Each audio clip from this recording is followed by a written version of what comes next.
It doesn't sound good. Or I would have called you back. I was in a bind. He's having home health. You got the- Thank you.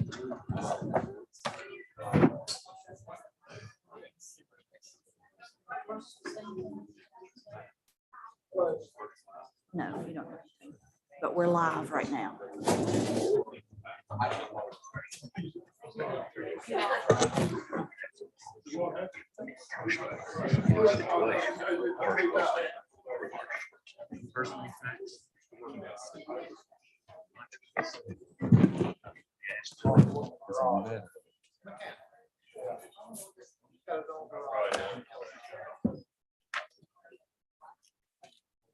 Hello, Miss Krista. Hi, Mr. Perry. How are you? I'm fine. How are you? Oh, well, that's good. I don't think it.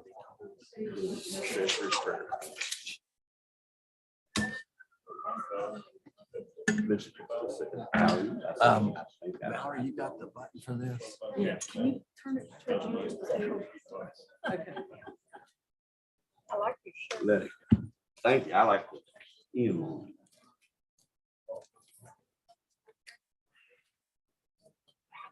Oh, Mayor. That's what I like. I'll try to move things. Mr. Fowler will be here.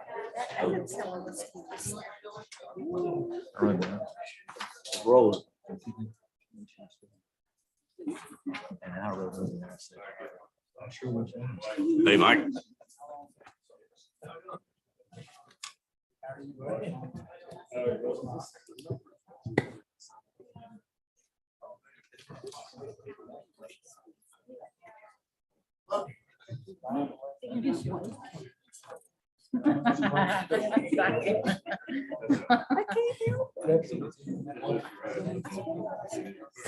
For the darn thing. Let's see. Tell them there it's time to start. Yes, it is.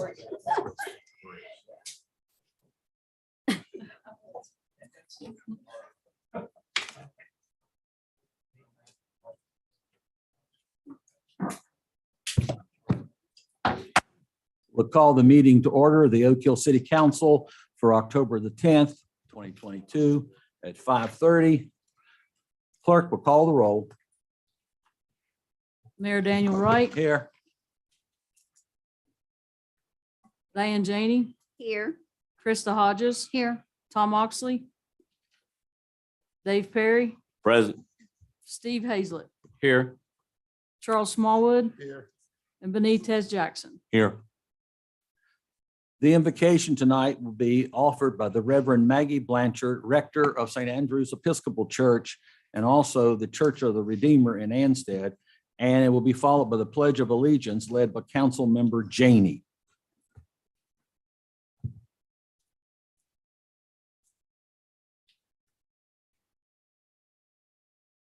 Heavenly Father, in your word, you have given us a vision of that holy city to which the nations of the world bring their glory. Behold and visit, we pray, this city of Oak Hill. Renew the ties of mutual regard which form our civic life. Send us honest and able leaders and protect them. Enable us to eliminate poverty, prejudice, and oppression, that peace may prevail with righteousness and justice with order, and that men and women from different cultures and with differing talents may find one another, with one another, the fulfillment of humanity. Oh God, you have bound us together in a common life. Help us in the midst of our struggles for justice and truth to confront one another without hatred or bitterness, and to work together with mutual forbearance and respect. And we ask this in the name of our Lord and Savior, Jesus Christ. Amen. Amen. I pledge Pledge allegiance to the flag of the United States of America and to the republic for which it stands, one nation under God, indivisible, with liberty and justice for all.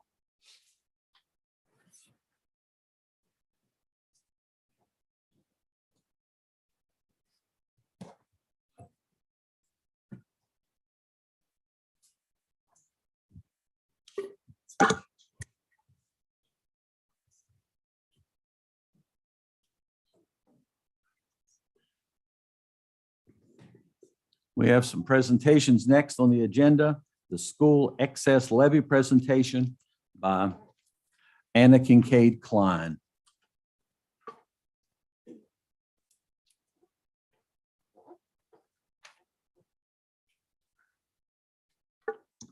Thank you. Thank you for inviting me to participate and speak at your function. I want to let you know for years, the fine people of Fayette County have supported our school levy. And that provides so many of our children additional supports that are needed day in and day out. I'm here today to ask for the City of Oak Hill support and for everyone to vote yes at the school levy November 8th. The Fayette County School Levy pays for many, many important things, and I'd like to share just a few of those with you now if I can. Our new levy has a desire to provide for safety and social emotional needs of our students. We have a state-of-the-art metal detection system called Evolve. We also have prevention resource officers. One of those is also an Oak Hill City police officer. These have allowed our schools and our county to increase the level of protection for our children as we go through the process of increasing school safety. After the pandemic, our children have returned to our schools with many social and emotional needs. And those require the support of more counselors and social workers. We're very happy to say that this levy will help us support that piece. In addition to that, our levy also provides for free meals for all of our students. And also we're able to, with this levy, we've added some components in there to address what we feel are some engagement and play activities. We've been fortunate enough to have some new schools through the School Building Authority. Unfortunately, we have had to forego some of the funds we would have put towards activities like the playgrounds and the sports facilities. And with this new levy, we'll be able to work on those and have some safe environments for children, both for athletic facilities as well as playgrounds. In addition to that, we also have digital textbooks now. So all of our students have computers where their textbooks are on them. And once we're able to accomplish all these things, we have teachers who write outstanding lessons utilizing those computers that students take home every day. The levy supports that. In addition, the levy supports national and state competitions for our children, admissions to home games for students, supplies for teachers to improve instruction in various areas, some after school programming, as well as library support. I have here tonight to give to you what I hope is a resolution that the City of Oak Hill will share and sign and agree to. Who do I give this to? You can give it to me. Okay. Thank you. Ms. Klein, it's going to be voted on tonight, a resolution later on in the agenda. So what you're giving us will be discussed and a vote will be taken by council tonight. Okay. Thank you. Thank you. Thank you very much. Thank you. Very good. Short. And communities in school presentation by Kristen Atkins.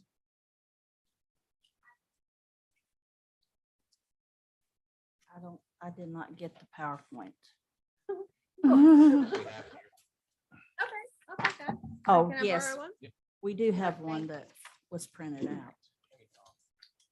All right, so thank you for having me. Thank you for printing this out. My name is Kristen Atkins, and I am the Fayette County Communities and Schools Liaison.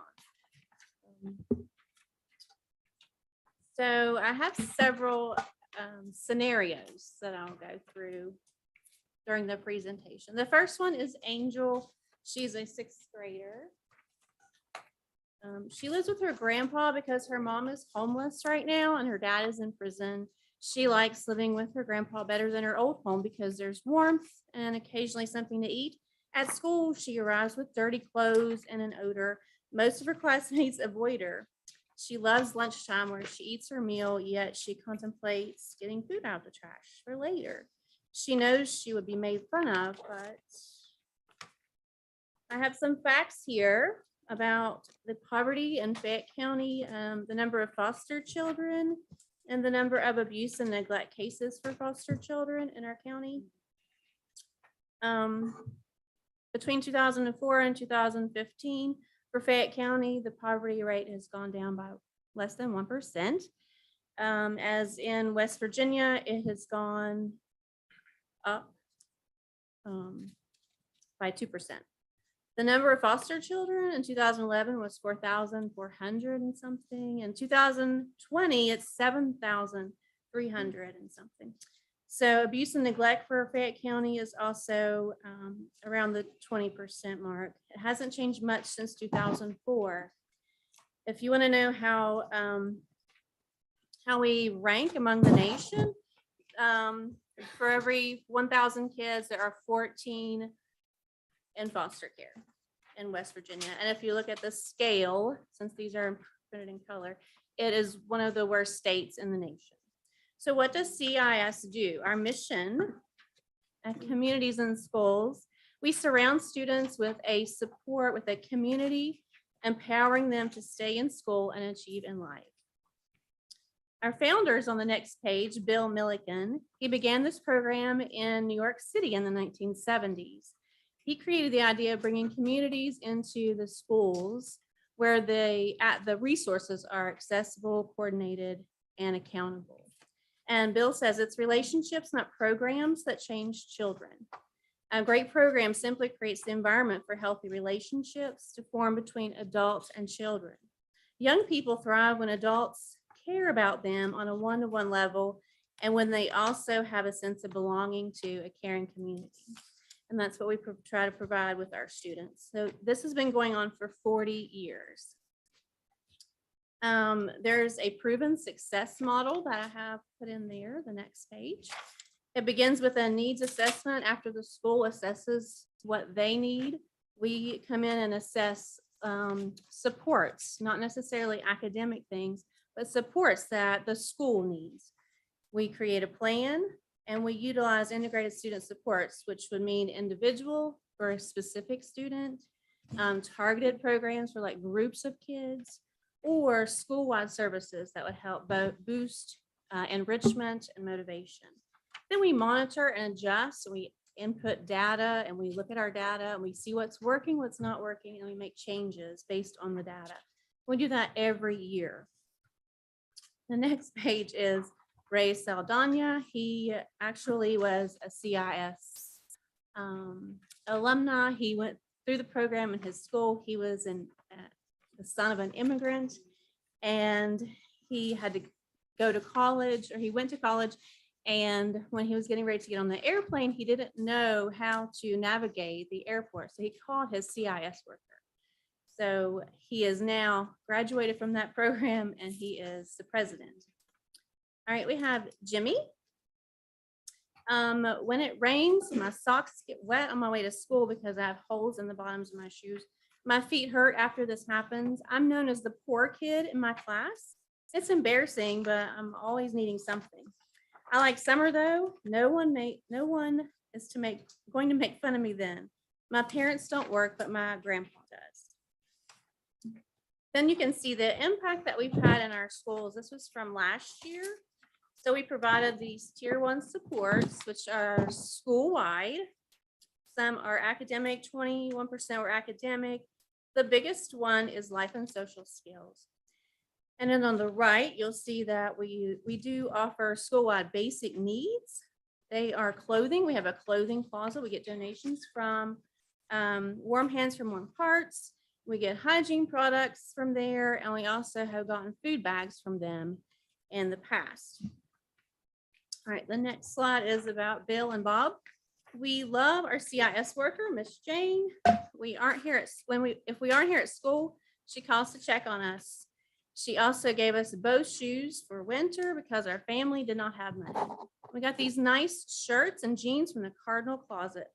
Miss Jane also got us Christmas gifts last year, which every student in this program gets a gift from the Greenbrier on behalf of the governor.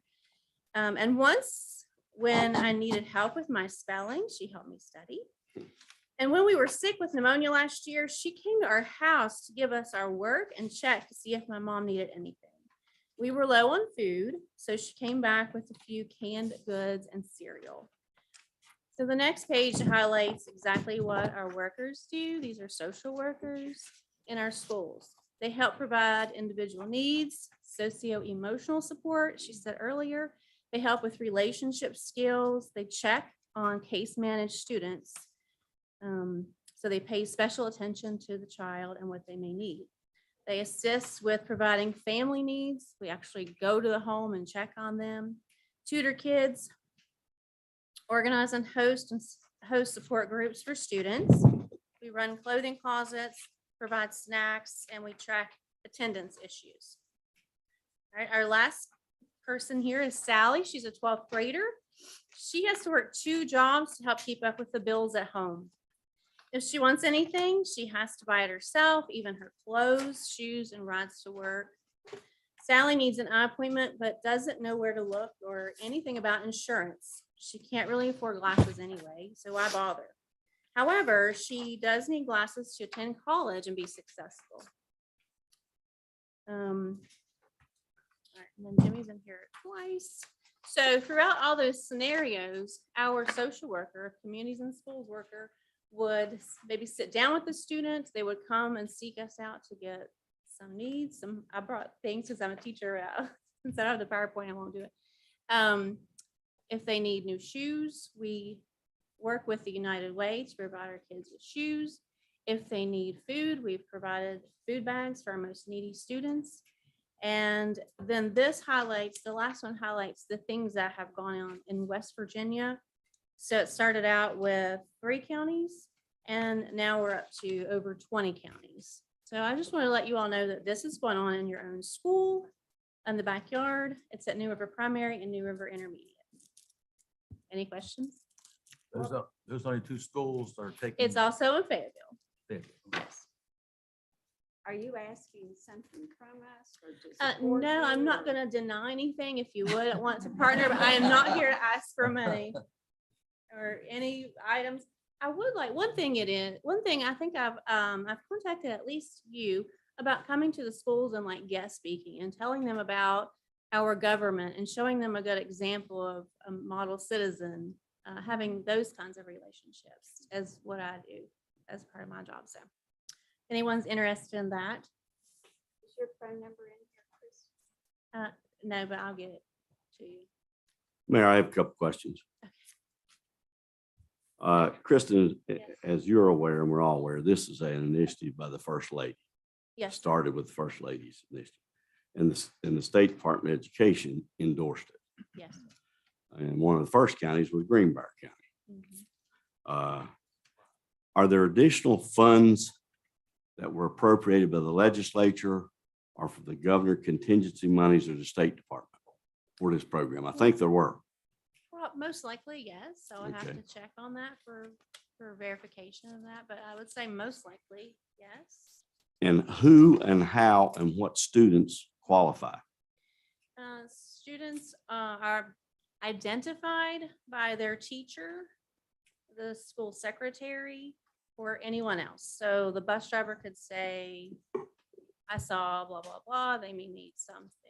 And So this has, anyone can refer as a child. I'm sorry, and this has nothing to do with the economic status of the parents. Yes, no, Yeah, well, when we first get a referral, we would assess the child and do some checking on them. but I mean, I as a millionaire's child could receive the same services or receive services. If we find that there's a need that you might have, yes, we would meet Okay. that need. Now, my colleague talked about contact. Mhm. Are you the contact persons for both schools? For 3 schools, Fayetteville, Oak Hill, You're it. Intermediate, New River. You are Primary, yes. it, huh? I am New River. New Okay, River, so- New River, New River. So I would also follow up with Councilman Janey to say, if you would provide us with that contact information, number, address, or whatever you feel, email, or it would be much appreciated. All right, thank you, sir. And it Any is an other- excellent program. Yes, it is. How, And- how are the schools picked? Like, why is it just those 3 schools? I'm not sure about that, but I can get back with you. Oh, okay. Yeah. They're I do know that they are chosen because they're elementary, Okay. all three of them, Okay. elementary schools. Councilman Jackson, I think, by leave of the council, Anna Kincaid Klein probably could answer that question for you. Okay. Kristen. Go to the mic, Anna. Ma'am. We're streaming. Thank you, Kristen.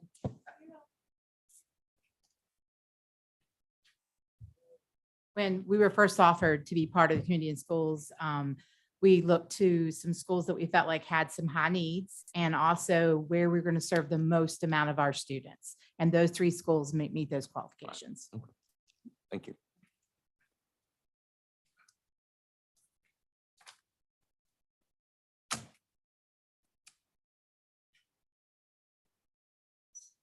Good job. We'll move now to the third presentation to.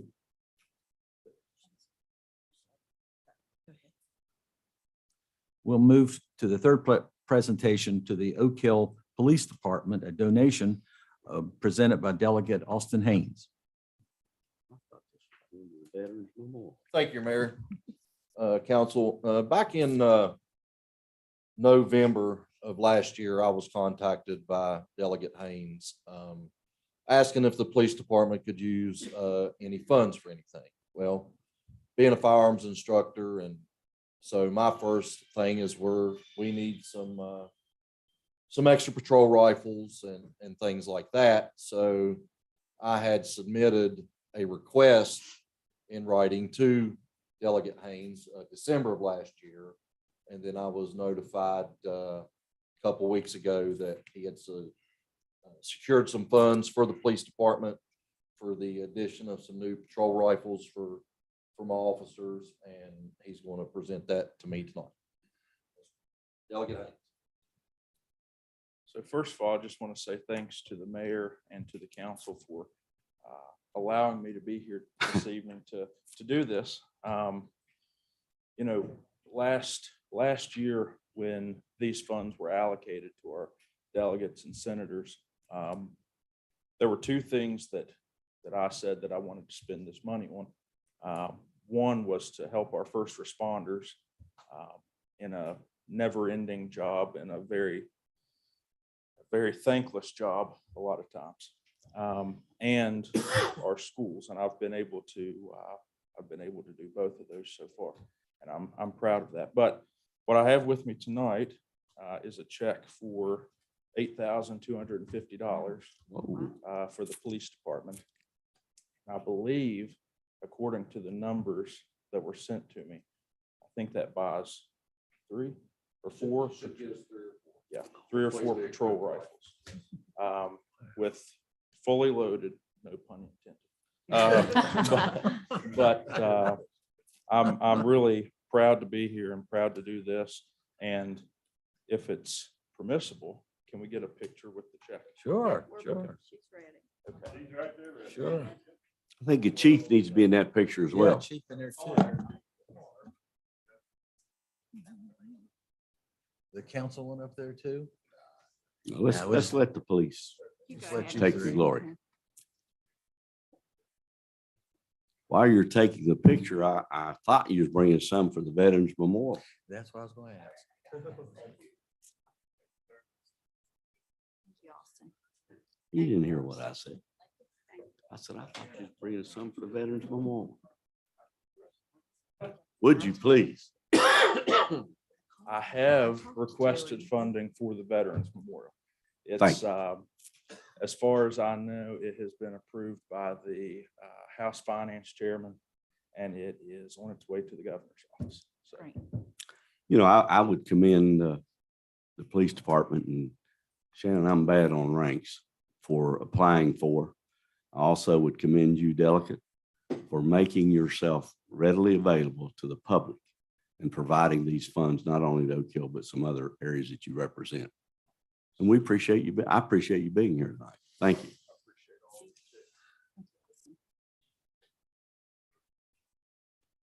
Thank you, Mr. Haynes.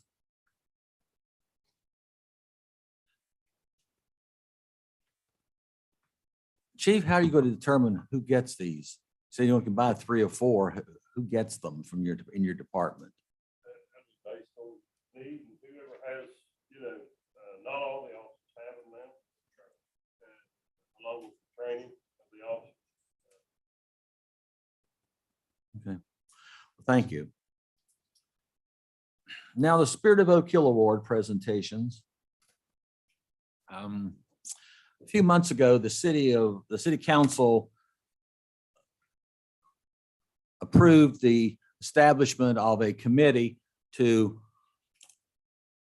accept nominations for people who have gone beyond normal activities in their lives and have worked for the better good and the greater good of Oak Hill.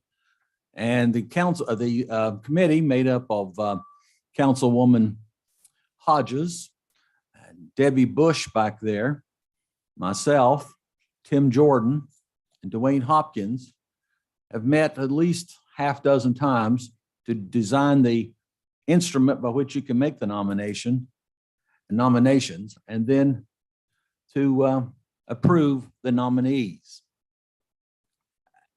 The way it's to be done, there are to be 2 chosen in October and 2 in April. And if the committee thought it'd be best to have an individual for one and an organization for the other. And so our first 2 nominees are exactly that. One individual and one for an organization. And the first presentation, the Spirit of Oak Hill Award, which will be presented, as I said, twice a year, 4 people and or organizations total, will be presented by a member of our committee, Debbie Bush, who will make the first presentation, a few comments about the first award.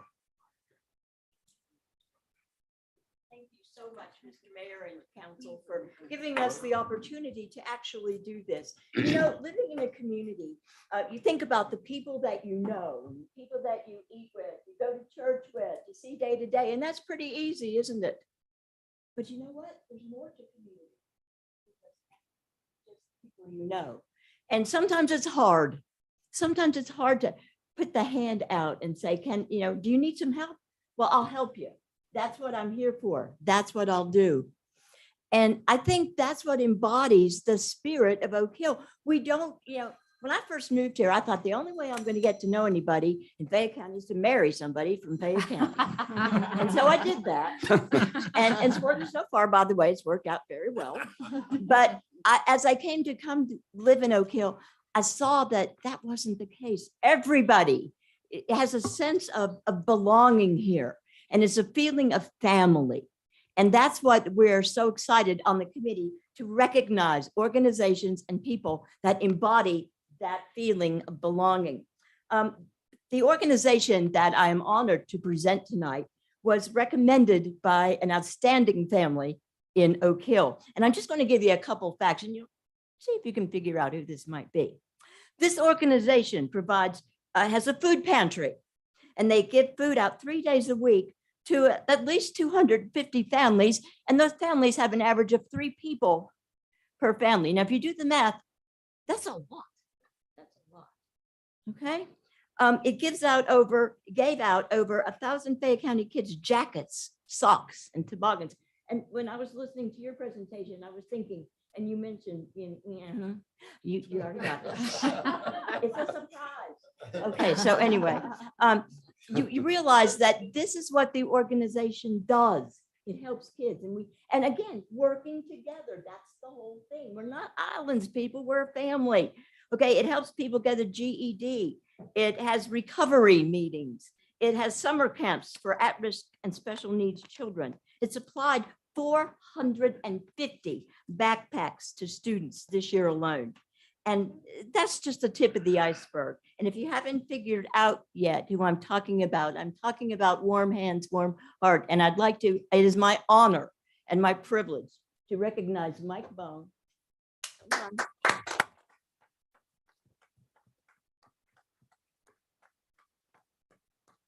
are the very first recipient of the Spirit of Oak Hill Award presented. Come on. You wanna be the one? Come on, Kim. Presented to Mike Bone and Kim. Warm Hands, Warm Hearts by a Grateful City on this day, October 10th, 2022. And from the bottom of our hearts, thank you. Thank you.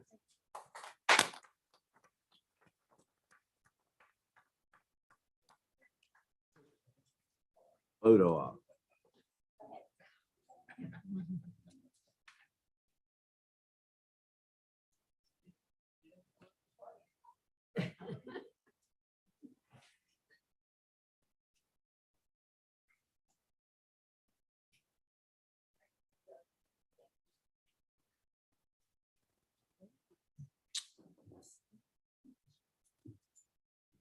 Mr. Bone, do you have any remarks, or Mrs. Bone? You want to sing it? You know, I usually talk quite a bit, but just one. So in all the numbers that she talked about, there's only one that matters. And it's Jesus Christ. We do what we do because we're called to do it. And when you're called to do something, sometimes it's not easy. And quite honestly, most days that I've been in this chamber, it's not been really good. So we appreciate the fact that maybe some are starting to notice that we're making a difference in our town. Born and raised here. I love this place. Thank you. Thank you. Thank you.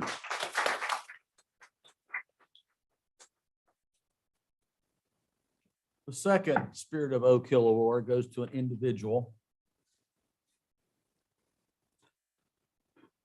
She was nominated by Robin Cassidy. Miss Cassidy here. I will give you a chance to say something about her. I think the person who's getting the second award is well known to just about everybody.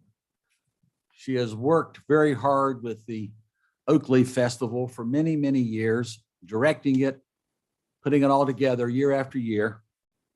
And I do think put together the longest parade in Oak Hill history with the Oakleaf Festival in end of August, early September. It had to be the longest parade I've ever seen. So I appreciate that.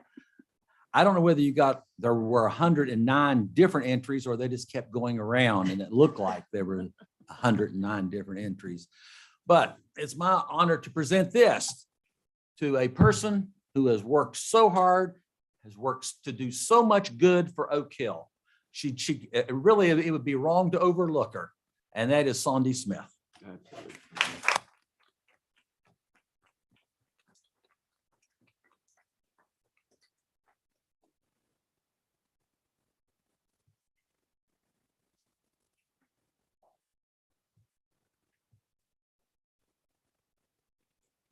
Sandy, Spirit of Oak Hill Award presented to Sandy Smith, the Oakleaf Festival by Grateful City, October 10th, 2022.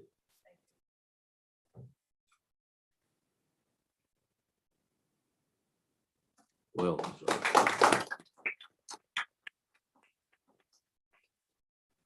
Well, I just want to thank everybody, and especially the city and the council for supporting the festival. We couldn't do it without you guys, and I definitely could not do it without my committee. You talked about the parade. Kat had a lot to do with the parade. I think she might have let him go round and around. That's what I think she did. Yeah. So I want to thank everybody, and we're looking forward to doing it next year. Thank you. Thank you.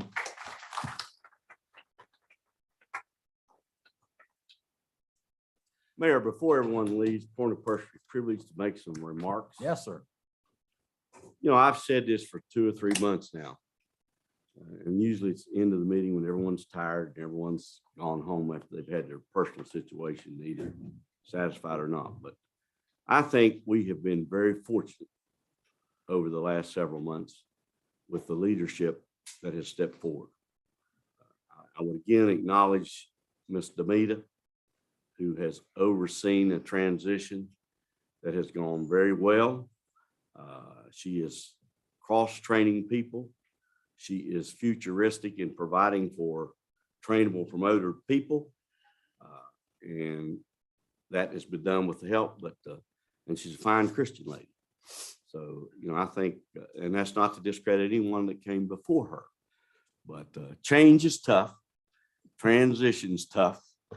And certainly we've seen evidence of it, but Demita, I personally thank you for your responsiveness. Thank you for the attitude change and the positive change that seems to have developed and seems to be improving. So I'd like to thank you. Thank you. I also have talked about our street department.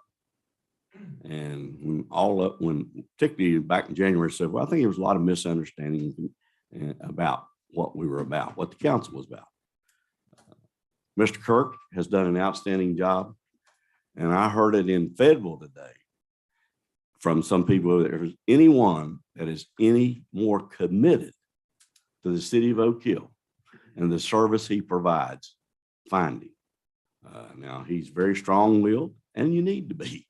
But I truly respect and appreciate his knowledge of the city, the lines, the streets. And again, I myself would thank him for his diligence and how he has accepted the transition that is ongoing, I'd say. So also from time to time, our police department gets a lot of criticism. There's been a lot of misunderstanding with the relationship I have with the chief. And I've tried to clarify that many times. But we've all said over the last couple of months, I would commend him. He truly is a chief that's good for community policing. He has defused many situations through his patience, tolerance, and he has done a lot in terms of what we asked back in January. And he said, we can't do it in the winter. We've seen the bike patrols. We've seen the speed signs, and I hope we've got those 3 additional ones that are moving all over this town. I'm afraid to move. Every time I look up, it's been placed someplace else. We see the police officers who are walking town, introduce themselves to businesses, and they have complimented. And as well, I heard in Fayetteville today from one of their councilmen who has a scanner. She said, I cannot believe the number of calls that Oak Hill Police Department responds to. And lastly, we had an occurrence, a couple of weeks ago, and I appreciate the media notification. I was down south, and everything that I've heard, everything that I've seen, and in discussions with the chief, it was admirably handled. It was very volatile.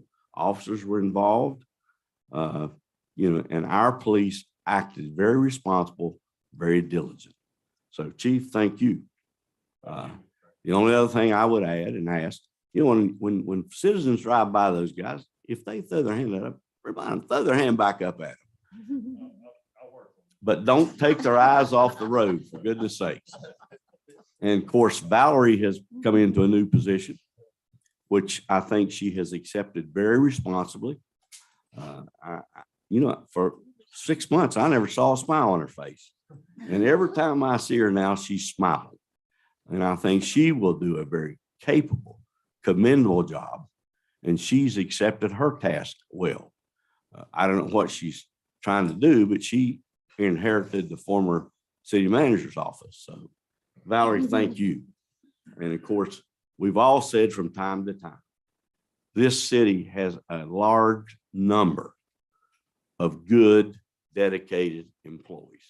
So as a councilman, I would say thank you.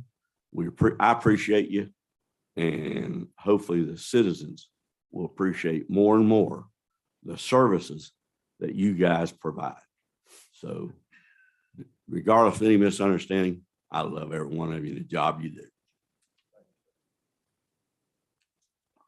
Thank you, Mayor. Yes, sir. I think Valerie just smiles when she comes to council meetings. Oh, I didn't see that. I said, would you? I think when she watches council meetings, she Yeah. starts to smile. Brings us now to the reading and approval of the minutes. Is there a motion? I'll make that motion. Second. Properly moved and seconded that the minutes be approved as presented. Any discussion? Mayor, Yes, couple sir. Corrections I Yeah. saw in there, some misspelled names. In the park, question, park in Minden, it's gonna be called Percy Fruit Minden Park? Or is it Percy Fruit Park? That's Representative Hazlett's. When is it? I would say Percy Park. I thought that's what I thought it was Percy's Park. That's what I Percy's thought it Park. was, Percy's Park. Okay, the minutes said something else. Percy's Park. And also the trail that we renamed in honor of my sister, her name is spelled Dianna.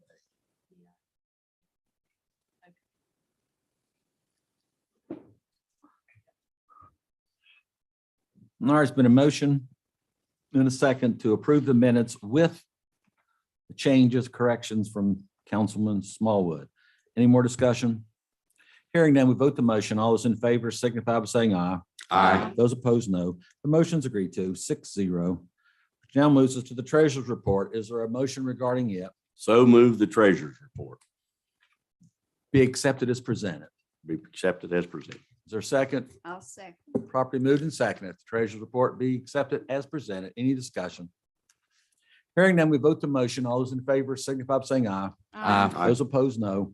The motion's agreed to, 6-0. Any correspondence? No, Madam Clerk? No, sir. All right. Citizens' comments are next. Before we begin, make sure when you're up, you're more than welcome to speak, but keep it civil and no personalized attacks on anyone on council or anywhere else. That would be greatly appreciated and enforced. I hate to say it that way, but sometimes we have to do that. Ernestine Phillips is the first person.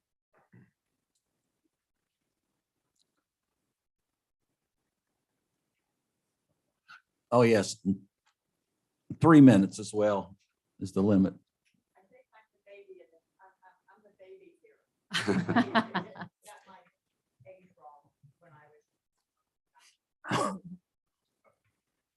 have a few concerns about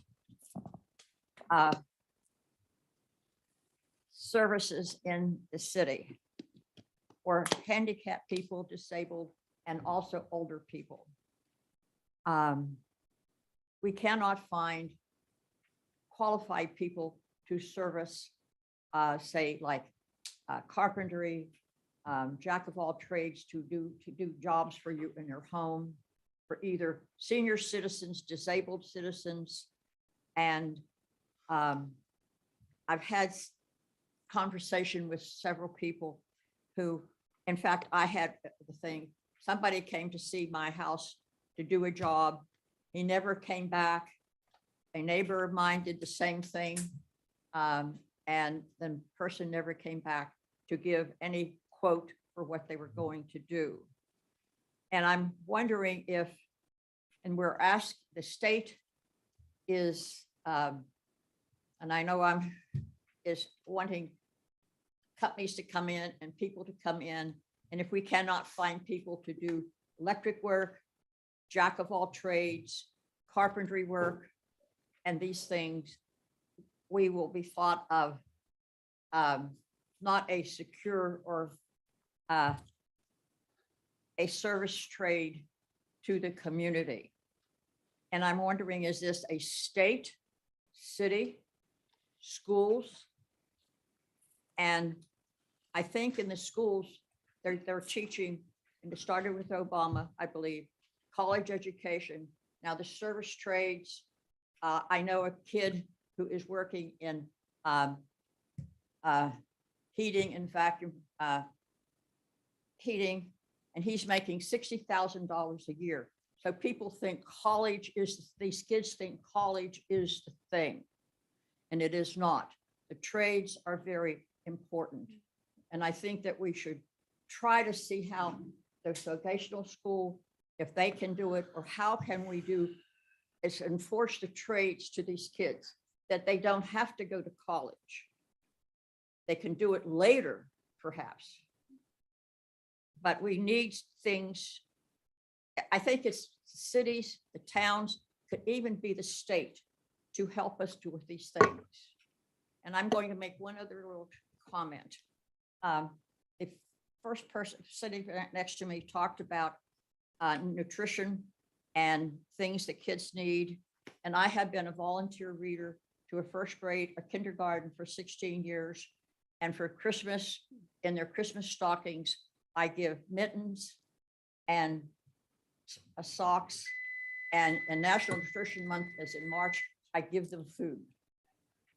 And food is very important. And that's because I'm concerned about everybody, the services that we need. And thank you for listening to me. Thank you, Ms. Thank you for your Phillips. comments.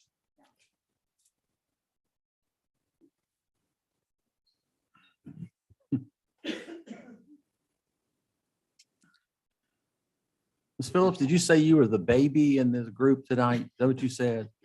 Did you say you were the baby of the group tonight? Well, somebody thought I was younger than I am. So I'm going to ask I'm going to stand up. How old do you think I am? 39. You know, you were here. Yeah. How old do you think I am? Diane knows. How old do you think I am? 7. What? 7. No, you're wrong. I'm sorry to say this. I'm 89. Don't be sorry. But everybody thinks I'm younger. You look young.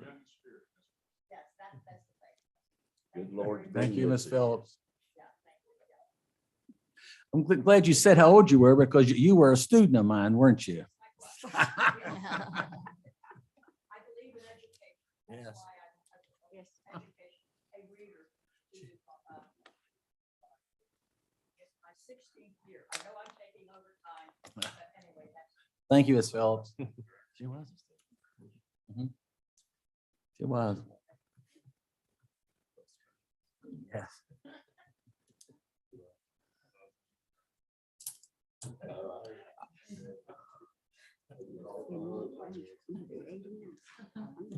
You want me to drag her out there?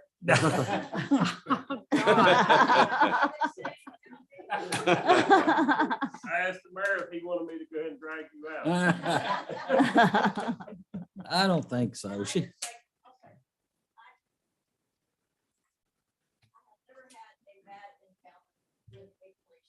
It's not gonna start. I'll start tonight. I'll go start tonight.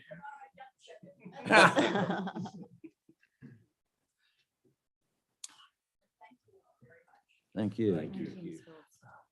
Mr. Cyber, you're next on here to speak unless you want to, because you're on the agenda. If you want to wait to your agenda spot, or do you want to do it now? You go wait to your spot on the agenda. All right. All right. The next person is Rhonda Chuka.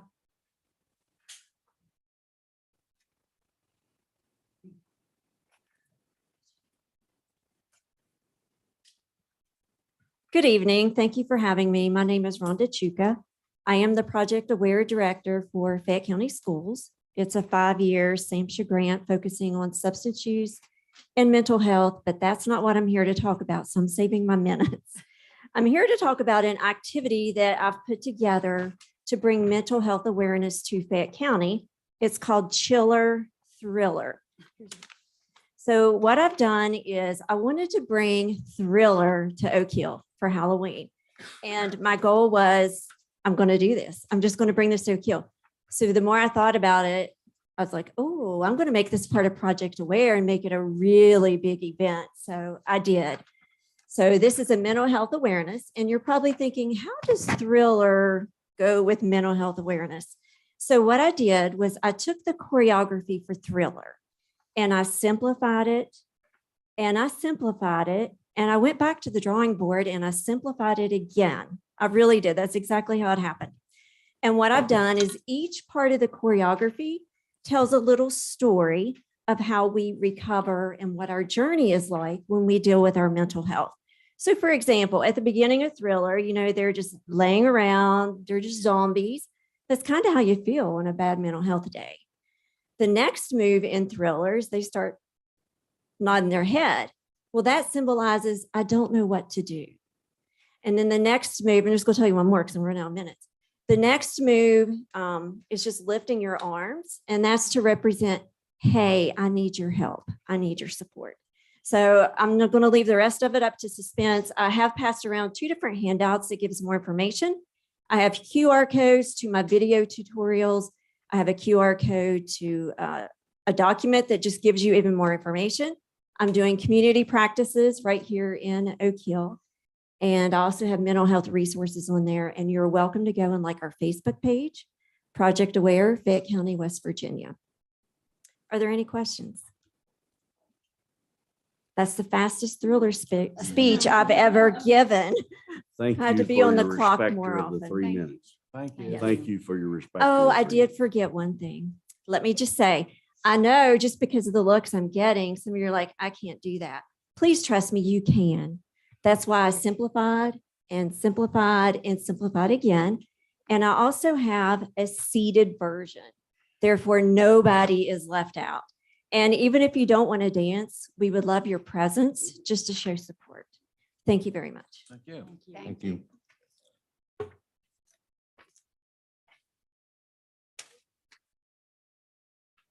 Errol Thomas.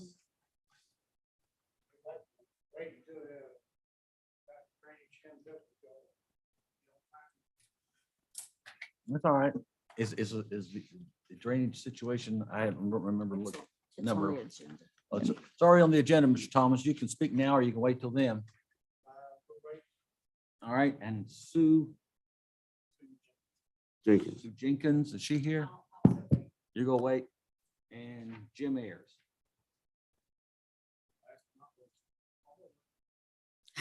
All right.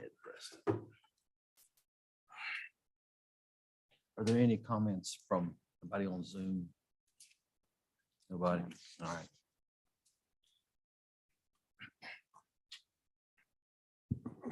A minute from the minutes.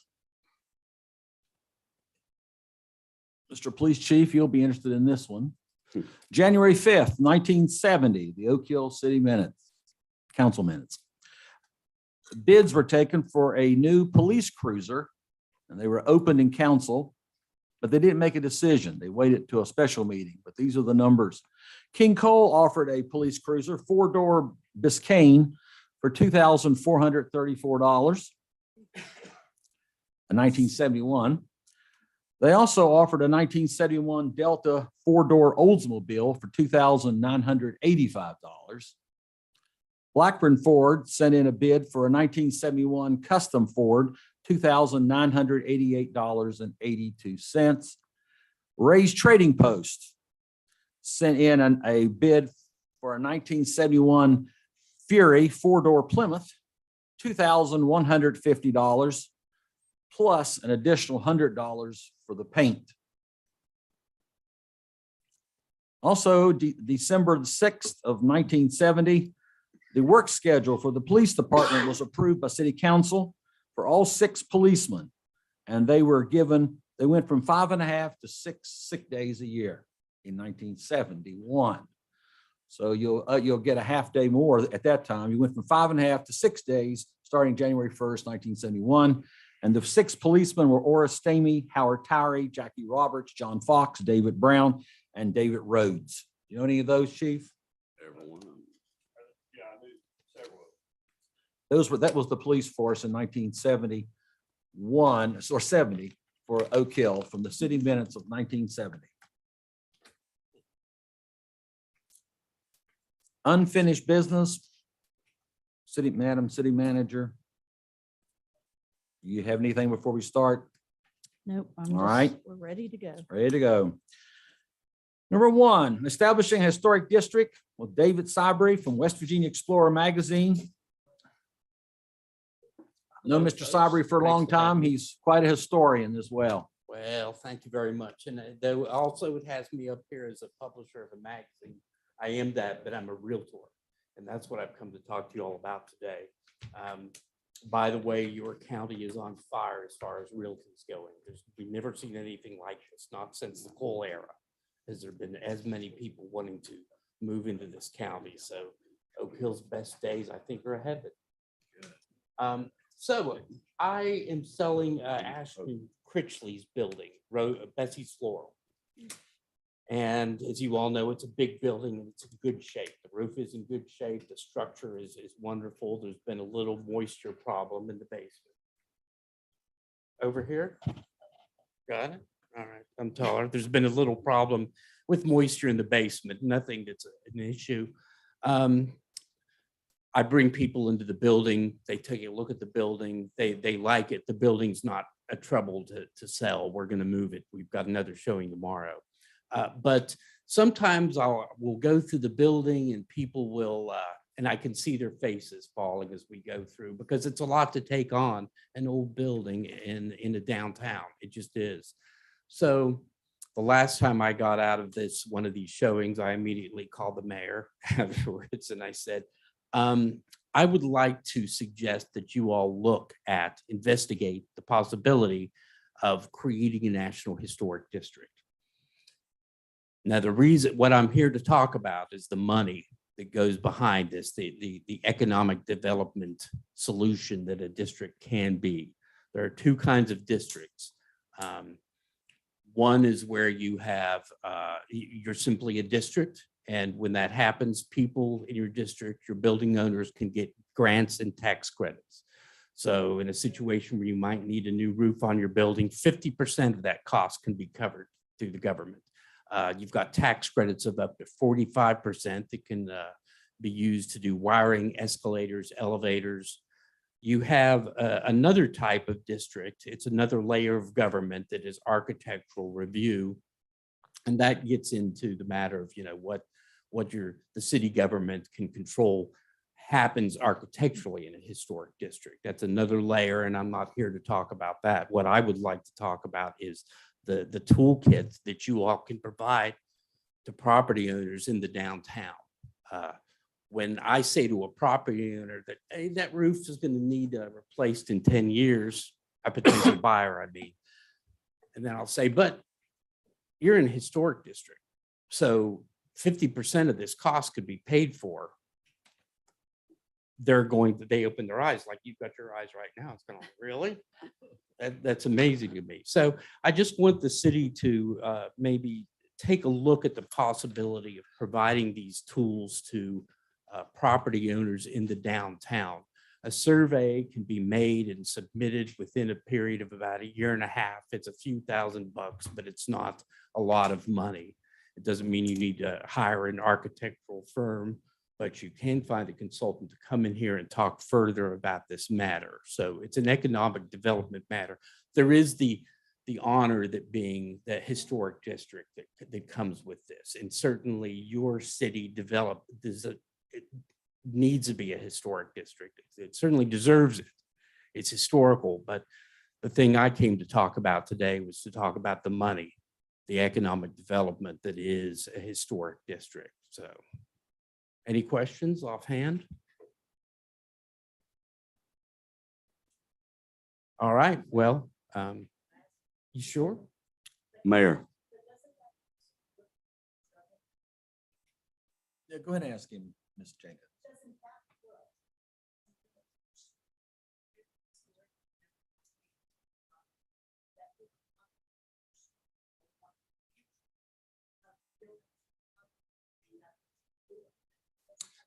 Not necessarily. That's the two types of historic districts. In one type of historic district, you can do you could tear down the building if you'd like to.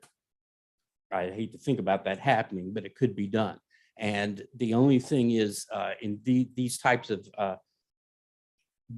districts without architectural review, you can do practically anything you'd like to do. The thing is, you can't use that money to do something non-historical. So the state is not going to pay for 50% of something that's not historical. That wouldn't be, it's just, this layer is just about the money. It's just about making sure anybody in this downtown is eligible for grants and tax credits. Anything else? And your city attorney is very familiar with downtown historic districts, so you got a leg up there. Fayetteville has one. And Fayetteville has one. It's a non-standard district, Beckley's uses the city code and adopts, or the state code and has adopted that. So there's Lewisburg. no question really about how things should operate. So, but I'd like to ask that you all investigate moving forward if this would be a good thing for your downtown commercial district. I'm sure it is. All Sure. right, well, I'll help. I appreciate it. Right. Okay, all right, thank you all for your Mayor, I'd time. like to make a motion relevant to item number 1. I would ask that the Economic Development Coordinator along, and she had some good things in her report that she's been doing. I'd like to ask that the Economic Development Coordinator do the preliminary investigation discussions in conjunction with herself and her committee, and especially with the group of businessmen that were identified in this report. And in addition, at that time, that the architect we've hired to do projections for Main Street be part of that conversation. I think that'd be prudent and probably would be good information come back with a recommendation or so forth. So I'd ask for a second for that motion. That's my I'll justification. second if we can add our city attorney with that. All right, it's been properly moved and seconded. Any more discussion? I do, Mayor. Yes. Is Chapman doing our streetscape? Isn't that, Demita, what that committee and that group is working on, is establishing? It's not, we're not looking at establishing a historic district as part of that. We're looking at maybe having an overlay and a historic overlay that will still control some of that. I don't know if that qualifies for the money that you're talking about. It does not, well, it does in some ways, but the money that I'm talking about that goes to the owners of the properties themselves. So it's something that's the city kind of gives us a gift to say, we're going to establish a historic district and go through this and get the federal with the Department of the Interior, but the money goes to the property owners. Right, okay. So, And we can, I know that Joe Bird knows a lot about that too, so we can find out how that all works. would it not be beneficial to have the mayor and Adam on this committee as well, since they're knowledgeable in historic districts? Are they part of the committee? Of the I'm part of the economic, economic. right, and I'm part of the Development. economic development. Yeah, we're both on economic development. You know, I see no reason to expand the committees. We sit here and debate the committees and designate the people, and I don't know who's on, who's not. I mean, I knew at the time, but again, my intent is to have those parties who would have an interest in the outcome to be part of this. That's our economic development coordinator. That's the steering committee that she asked for. And the business community, I think, is ultimately very important to the decision we'd make. And at that time, they could discuss such things as surveys and so forth. And of course, those meetings would be open to the public, I would say, as well as the architect. So, you know, if anyone else wanted to attend, that'd be fine. But, you know, you can expand too much and design a camel. Yeah, yeah. And this, again, this incorporates working with the property owners, the business people, more so. I mean, it starts with the city. The city's the one that has to do this, but then the beneficiaries are the people who, again, when I'm selling a business or building, they can say, wow, yeah, all right, we're going to buy it. And with my motion, I'm not saying that I'm opposed to it, but I Oh, think no. the more people who are benefactors or have to live by need to be part of that decision with the recommendation that come to us. And we hired the economic development coordinator to promote businesses involvement. So again, I have a motion and a second. Any more discussion? Hearing none, we vote the motion. All those in favor signify by saying aye. Aye. Those opposed, no. The motion's agreed to, 6-0. Which moves, thank you, Mr. Thank Cyber. you I all very, appreciate very it. much for your time. Yes, sir. Nice seeing you again. Mhm.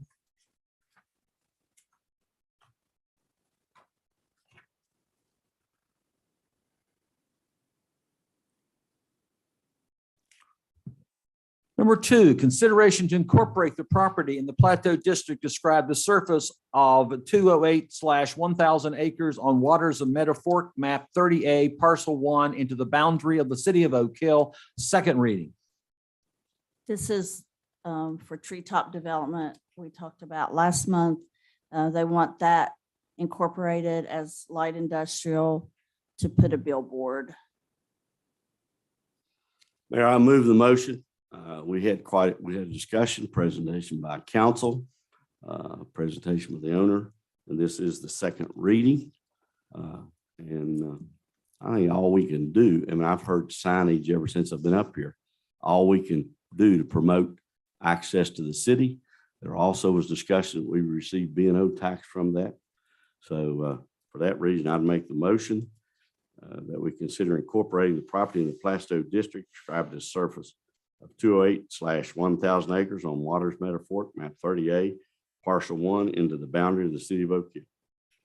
There's property moved and seconded. Any more discussion? Hearing none, we vote the motion. All those in favor signify by saying aye. Aye. Those opposed, no. The motion's agreed to 6-0, which moves us to number 3, consideration to repeal or amend the Oak Hill Municipal Code 15.38.240 bed and breakfast inns, short-term lodging rentals and vacation rentals. Second reading. I would move consideration to repeal or amend Oak Hill Municipal Code HMC 1538-240 bed and breakfast inns, short-term lodging rentals and vacation rentals. And at the appropriate time for discussion, I'd like to make a comment. Is there a second? I'll second. Property moved and seconded. Any discussion? As we learned when this was discussed, there was some intent. We were capably informed that we could make no changes different than what other ordinances are relevant to. And to clarify a misstatement again and lack of information, we are not abolishing bed and breakfast in the city of Oak Hills. This in no way does that. We can't do it. So I commend again Demita, who gave us the legal interpretation to say we can't do it. So that's why I've made the motion. Any more discussion? Hearing none, we vote the motion. All those in favor signify by saying aye. Aye. Those opposed, no. The motion is agreed to 6-0. Brings us to number 4, bid opening for demolition of the structure located at 103 Hay Street, map 25, parcel 78, owned by Tammy Gibson and Charles Brack.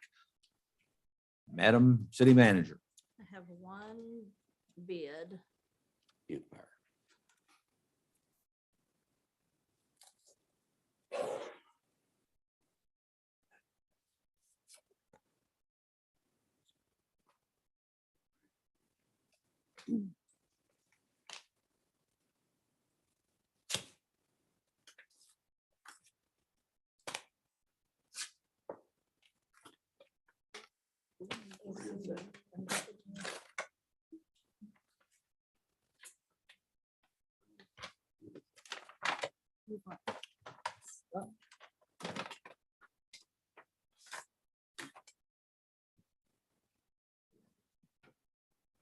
Okay, this is from Empire Salvage.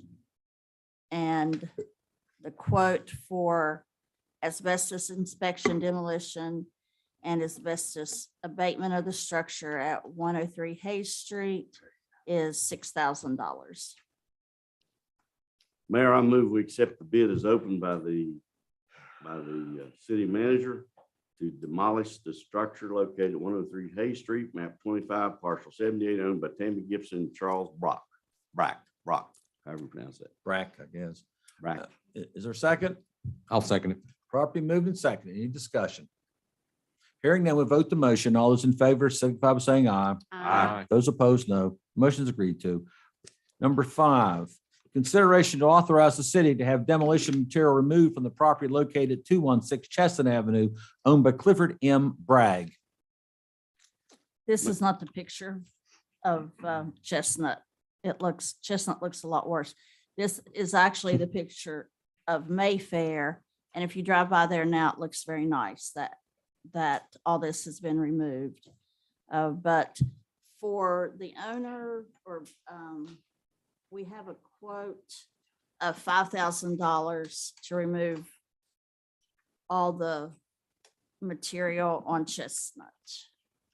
From, who's it? It's from Empire. Empire Salvage. Mayor, I move consideration to authorize the city to have demolition material removed from the property located at 216 Chestnut Avenue, owned by Clifford M. Bragg.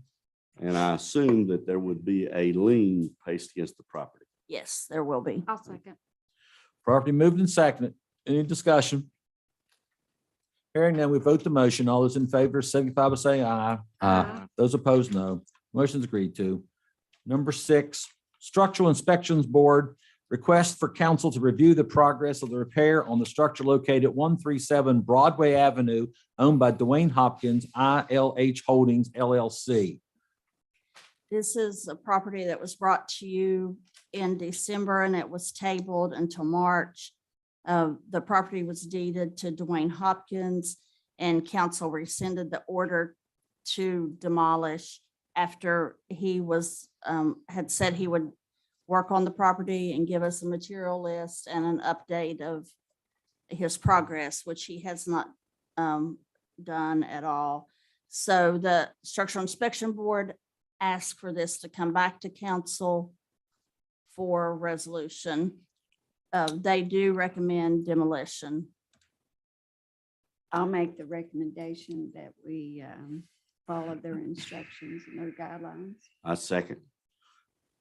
Properly moved and seconded. We accept the review from the Structural Inspections Board. Any discussion? Mayor, this means, or city manager, this means that we will begin the notifications. And this will Yes. come back before council. Yes, and this I have included in the money that we're getting for from the DEP and the governor. So it should be demolished with that money. And I also understand at that time, perhaps he was advised that the work that was being done would not pass muster according to county codes and so Right, forth. right. Will there be a lien placed on that as well? Yes, there will be. Any more discussion? Hearing none, we vote the motion. All those in favor signify by saying aye. Aye. Those opposed, no. The motion's agreed to 6-0. Which now moves us to number 7, examination of demolition reports. A, Harris Street off Broadway Avenue. Map 7, parcel 240, owned by Andrew Thomas, 1153 Cordova Avenue, Akron, Ohio. And B, 105 Rock Lick Road, map 59J, parcel 33, owned by Brooke Armentrout, 45 Rolling Acres Drive, Cowan, West Virginia. The property on Harris Street off of Broadway was demolished on September 20, or was completed on September 20th. We paid Empire Salvage $6,000 and the advertising cost was $246.25 for a total of $6,246.25. And the one for 105 Rock Lick was completed on September 21st. And it was at a cost of $10,000 and $50 for the advertisement so $10,050. When he had originally had a lower bid on that, but when he got there in Minden and started tearing down the house, there was also a camper, 2 campers and a mobile home. And in the ad, we had said the house and everything else on the property with it, all the accessories so that is why that went up a little bit. So this requires no action. This is just You a have to report. make a motion to accept the Mayor, I move that both of we the accept demolition. the report for demolition of Harris Street off Broadway Avenue, May 7th, parcel 248, owned by Andrew Thomas, and concurrently with item B, 105 Rock Lick Road, map 591, parcel 33, owned by Brooke Armentrout, Rolling Acres, Dr. Cowan, West Virginia, Drive, I'm sorry, Cowan, West Virginia, 26206. I'll second. Properly moved and seconded. Any more discussion? I have a quick question, and I may have missed it, but you said that it went up because you got a camper and thing. We had, it was hidden. That Oh, They okay. didn't even know that it was there. I think we did originally. Yes. Oh, okay. That's Yeah. what I was wondering. I was wondering if he didn't see it when he done his, quote. Right. Chris did call us and informed us of that. And in the ad, we had said that.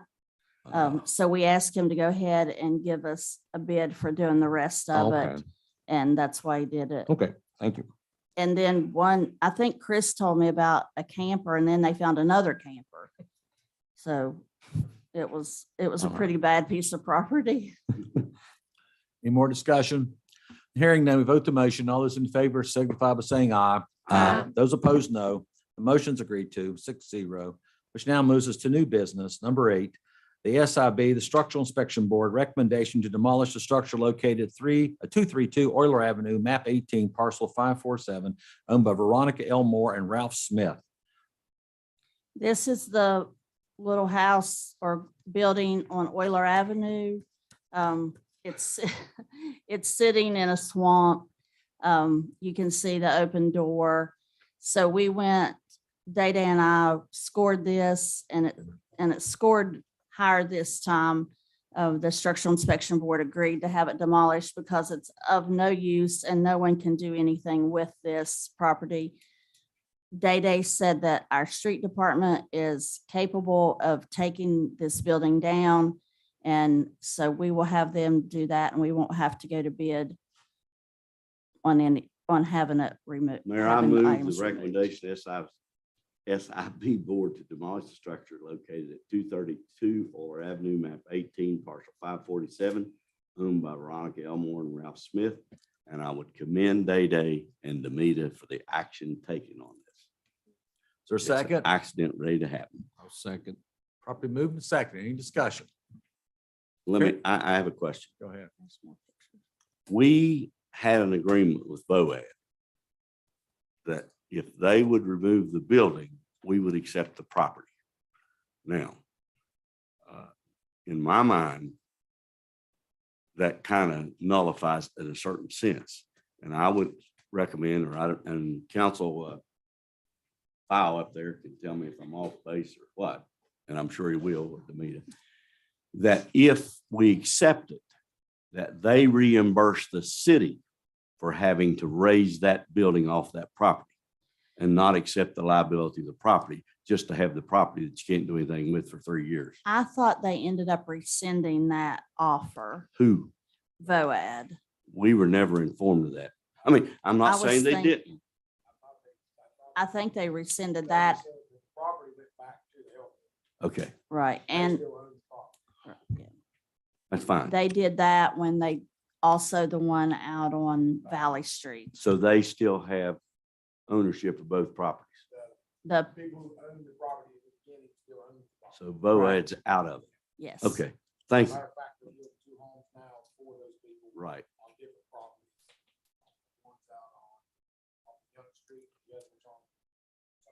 So they reneged, not us. Right. Thank you.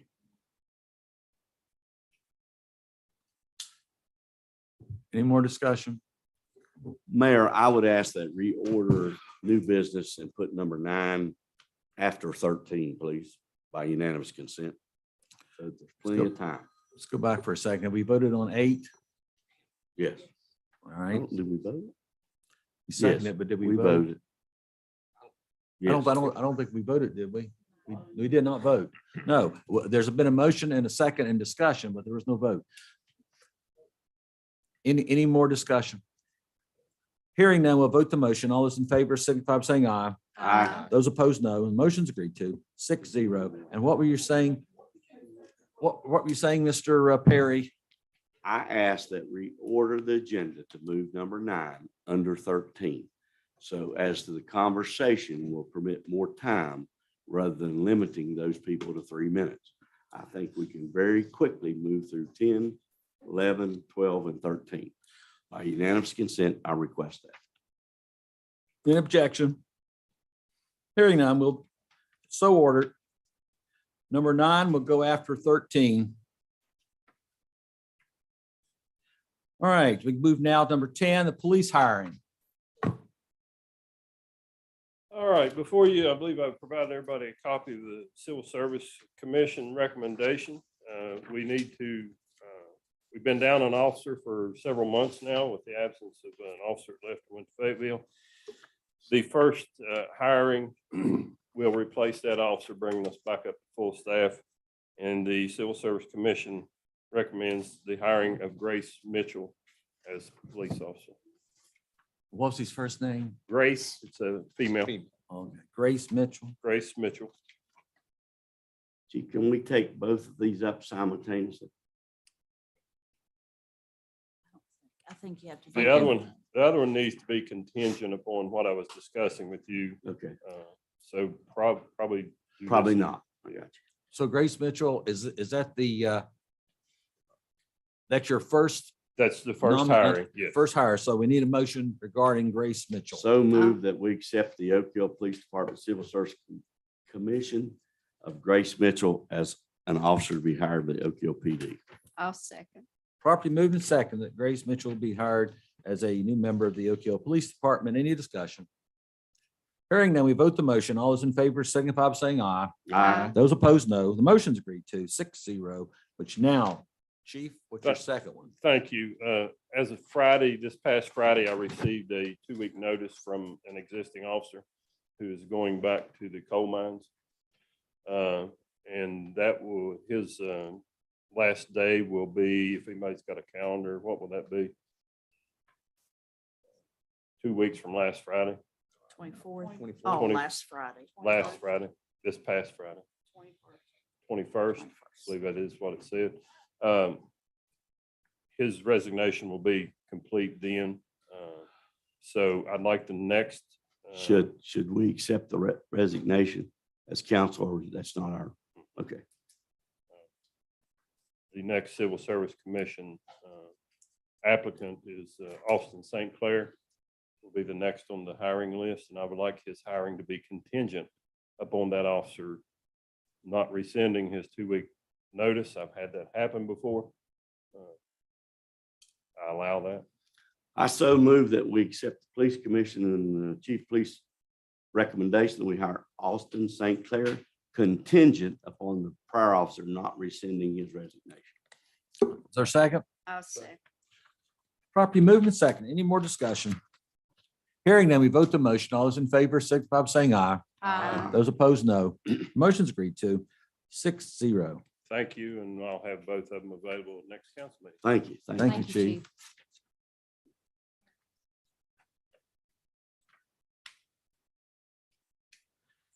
White Oak Trail Lighting Supplemental Agreement.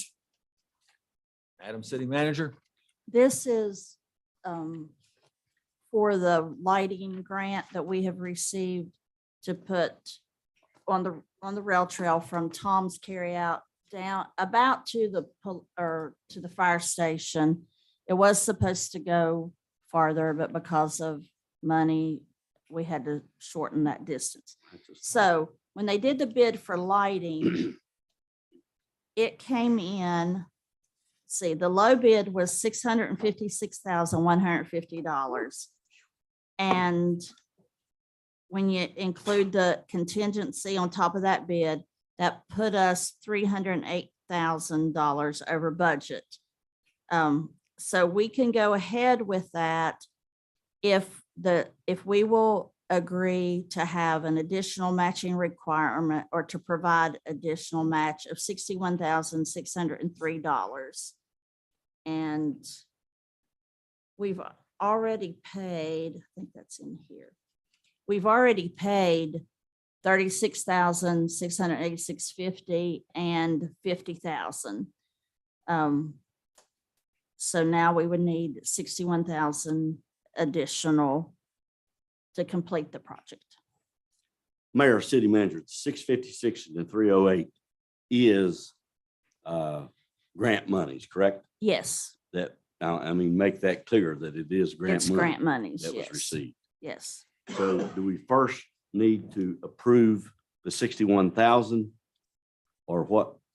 I think you could do it in one motion, just to approve this agreement and the extra, the additional 61,000. Mayor, I move that we approve the city manager's recommendation for the White Oak Trail Lighting supplemental agreement as well as the matching funds. I'll second. Property moved and second, accept the report from city manager regarding lighting of the White Oak Rail Trail and the, what, $61,000 Yes. additional funds. Been properly moved and seconded. Any discussion? Hearing none, we vote the motion. All those in favor, signify by saying aye. Aye. Those opposed, no. Motion's agreed to, 6-0.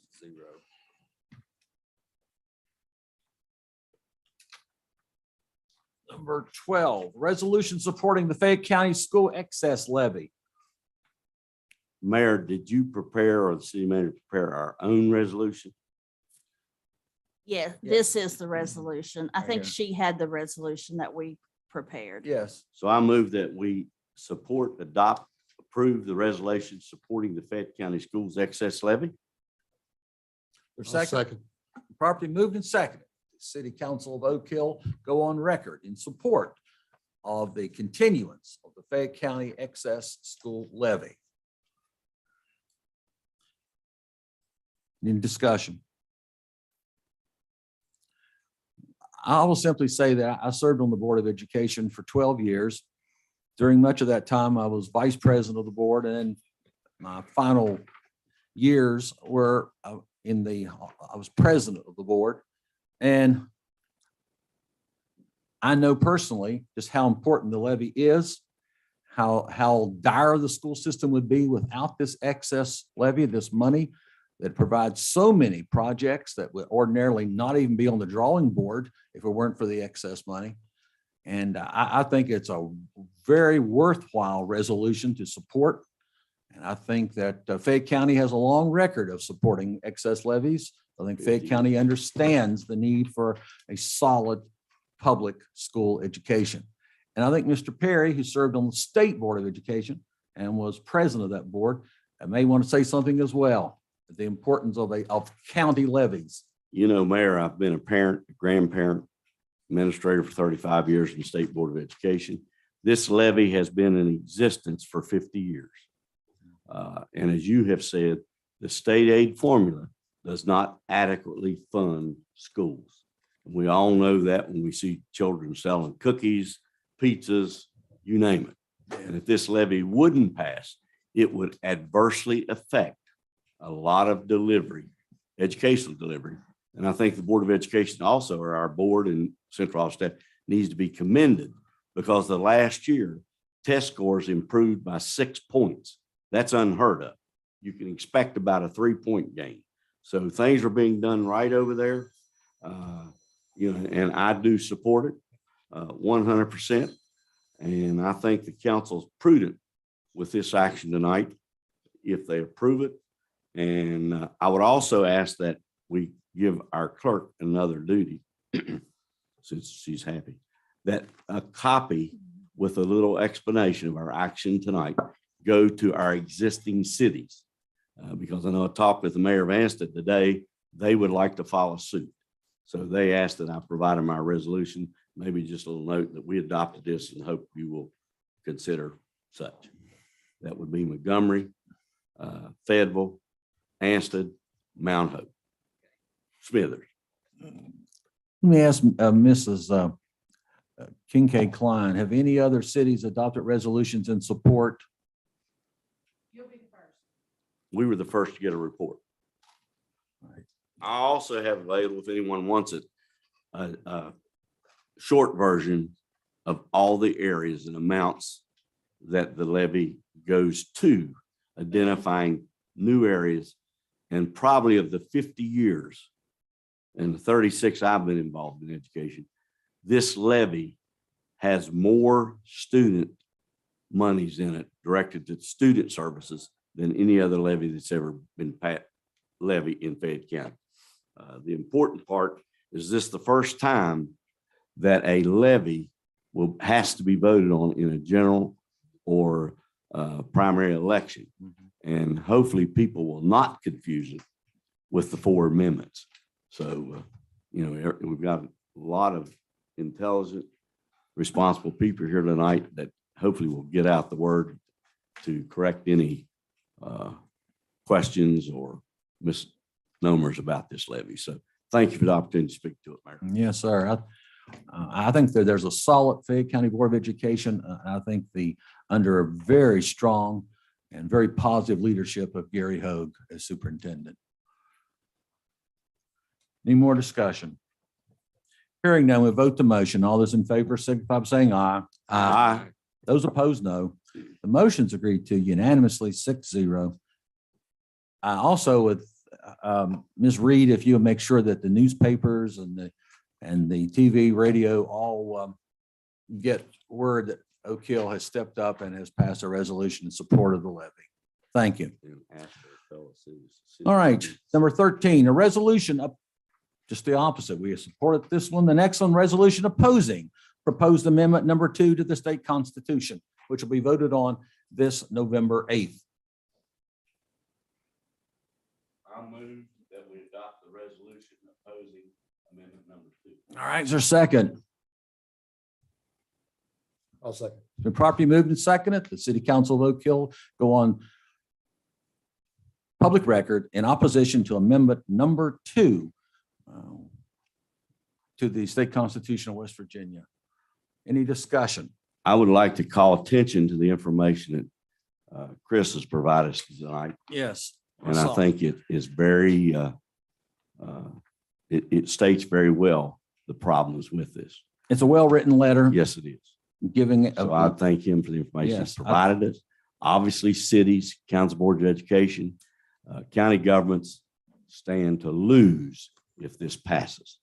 Now, the inventory tax is a good thing, but unfortunately, things that come out of the legislature have some tricky titles sometimes. And to affect the general public, they have placed in it personal property, which that sounds very enticing, that no longer would be taxed on your cars and vehicles. But anyone who knows budget or has a family budget or a house budget, if you take money out of a pot, you're going to have to replace it somewhere, somehow. And the premise that there is perpetual money to sustain the offset, we know from year to year, the budget numbers figure go up and down and so forth. And to have said that perpetual monies will support this, I think is just a misstatement to the public. So for those reasons, I would ask that my colleagues support opposing this amendment number 2.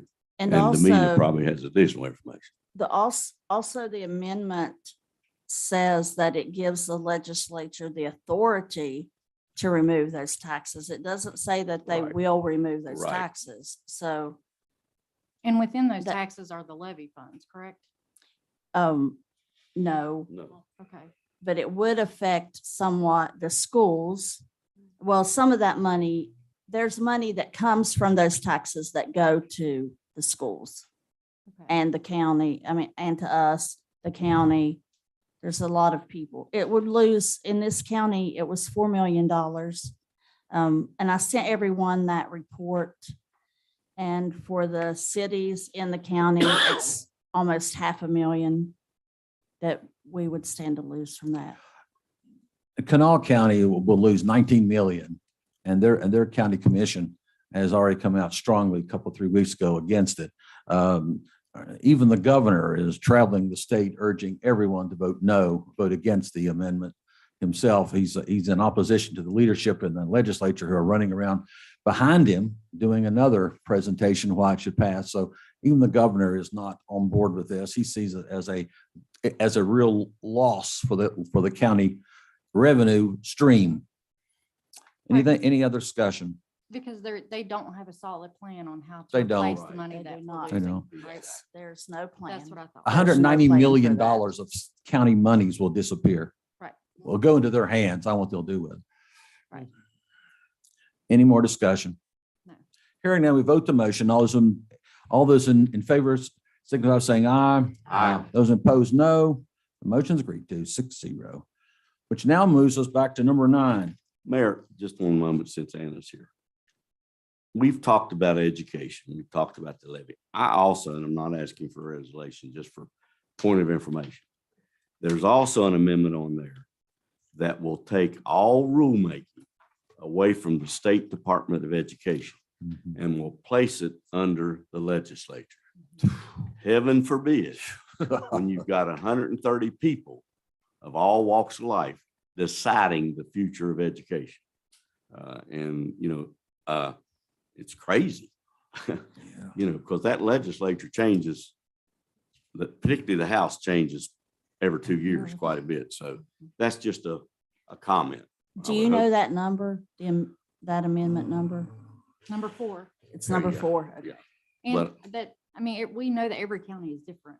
That's what bothers me, is they could make decisions for Fayette County that best fit us versus Right. legislature making decisions. But this takes it away from the State Department of Education, Right. the rulemaking authority. And as Krista said, that affects local too, but and that's a disaster waiting to happen. I mean, they have done enough damage to public education as it is with charter schools and so forth and so on. The Hope Scholarship. Hope Scholarship. Of course, some people like that, but Yeah, some do. that will affect the state aid formula dramatically to the tune of about $5,000 per student, that every student who leaves the public system for home instruction, private schools, charter schools, virtual online schooling and so forth. So figure it out. You lose 20 students times 5,000, what is that? That's it. Why it's even more important to continue the levy. So with that editorial, thank you for your indulgence and patience. Well, was so just far, the Hope hoping- Scholarship has already taken 13 million from the Taxpayer Foundation for Public Schools. And when it's fully implemented, the Hope Scholarship will take 100 million from the public schools. And the other part of it, there's no accountability. None. You do what There's you no want with the money. guarantee you spend it on what you get it for. That's right. Do what you want with it. 10 kids, you get $5,000, you get a $50,000 check. Hey, with That- no accountability. Might be an incentive to increase the population of the state, perhaps. 5,000 a kid. All right. We moves us back to number 9, which we moved regarding the drainage problems for the city of Oak Hill. And Mr. Perry has asked that we give more time to the people who want to Comment. present their comments to city council. So we will do that within reason. All right. The first person to speak, who wants to speak, is Daryl Thomas.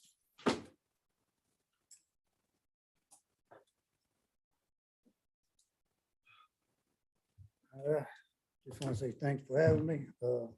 Ms. Hodge, Ms. Cheney for sticking up with us last meeting there. Doing the drains in Oak Hill before doing Minden is just insane. Now, I had some pictures passed around there. Y'all can look. That's just a small flood. We get more water, it's gonna be worse. If you open these drains and widen these culverts out, it's gonna devastate them people. Built houses are gonna be lost. People are gonna lose their lives. I mean, in the last month in the statement, it was told, how many people are in Oak Hill compared to Minden? Let me say this. How many people in Oak Hill are like people in Minden, like Curtis Baldwin? Bought a living room suit on a Friday. Had thrown it out to the curb to the trash on Sunday. How many people in Oak Hill compared to Minden are like Charlie Duncan? Who's had to place sheetrock, these floors, all his furniture, not once, not twice, but 5 times and counting. How many people in Oak Hill are like Rosie Nutter, who was out in the yard trying to save some of her belongings, slips, falls, lays in floodwaters for 45 minutes screaming for help until her sister heard her. She's now in physical therapy trying to get shoulder taken care of. How many people are like Rachel Hamilton, who's worried about every time it rains, she's gonna lose her buildings or her cars. How many people at Oak Hill are like Darrell Sharp Jr.? Moves in his house one week, next week he's throwing all his personal belongings away. So yeah, we understand people in Oak Hill would like their streets, clear water, their yards. But when you release that water, it's gonna come down to Minden, it's gonna come down to Minden at a cost. And it's a far cry from people having to detour around one street just to get to another one. We're talking people that's going to be hurt. They're going to be hurt bad over this situation. So I'm asking you, please kindly reconsider. Try to do Minden first. If you don't, there's going, them people are going to be, it's going to be hit hard down there. That's about sugarcoat as I can get it. Can't say what I like to say, but I thank y'all for your time. Have a good one. Thank you. Thank you. All right, thanks. Jenkins? There, right here. Let me hold it. See, I sit here and hold it. Oh, I'm good. I just put it in my hand. Well, first of all, I'd like to say to the mayor, it was really good to come to a meeting to be as organized and you have control. But anyway, what I have to say about this is I watched the video of what went on here. And David Perry, I think is a great principal, but I do not agree with what you said too, that you had a gentleman's agreement with Adam Tony. Because Uller Avenue, you know, if that is a major problem, look at those pictures. I know over the years that I have helped out and water has been up in here. And you walk in stuff like that and you go in people's house and it stinks so bad, they had to rip it all out. And then we got our representative is supposed to be helping us, not agreeing with David Perry here to do Oak Hill first and Minden last. Because the more water you all put down there on Minden, the bigger problem this becomes. There's kids down there that can drown in this stuff because, you know, they're getting out there and they got to get out of their homes because this water's coming in on them. Now, once you do that and you make this coming down more on them like that, it's going to be really bad. Just ask Percy Fruit how the water come down on him and move big boulders like this. And that wasn't the biggest flood. And if it can move boulders like that, what can it do if you're putting more on that area than what it had before? Now, that's ridiculous, absolutely ridiculous. What are you going to do? Do this until somebody dies and then maybe somebody's going to listen?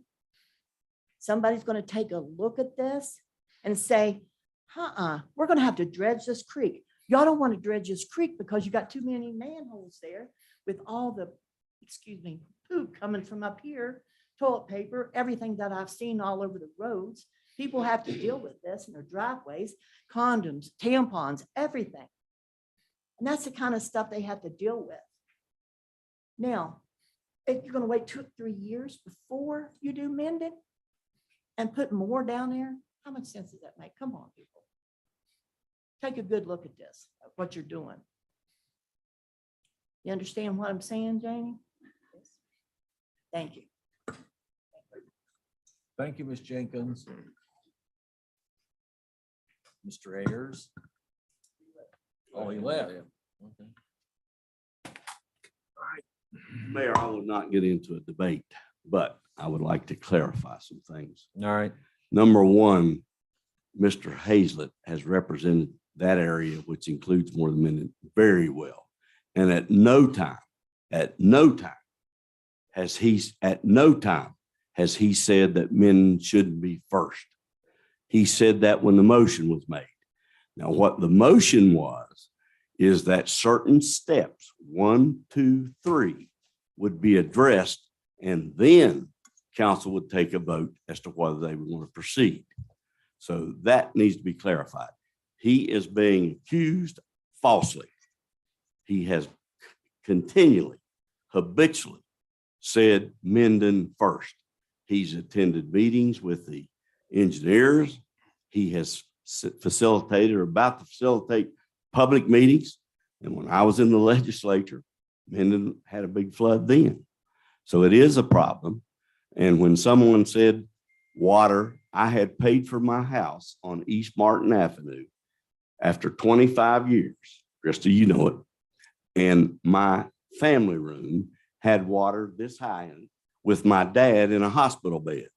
So to say that people up on the hill have not experienced flooding in their houses just is simply not true.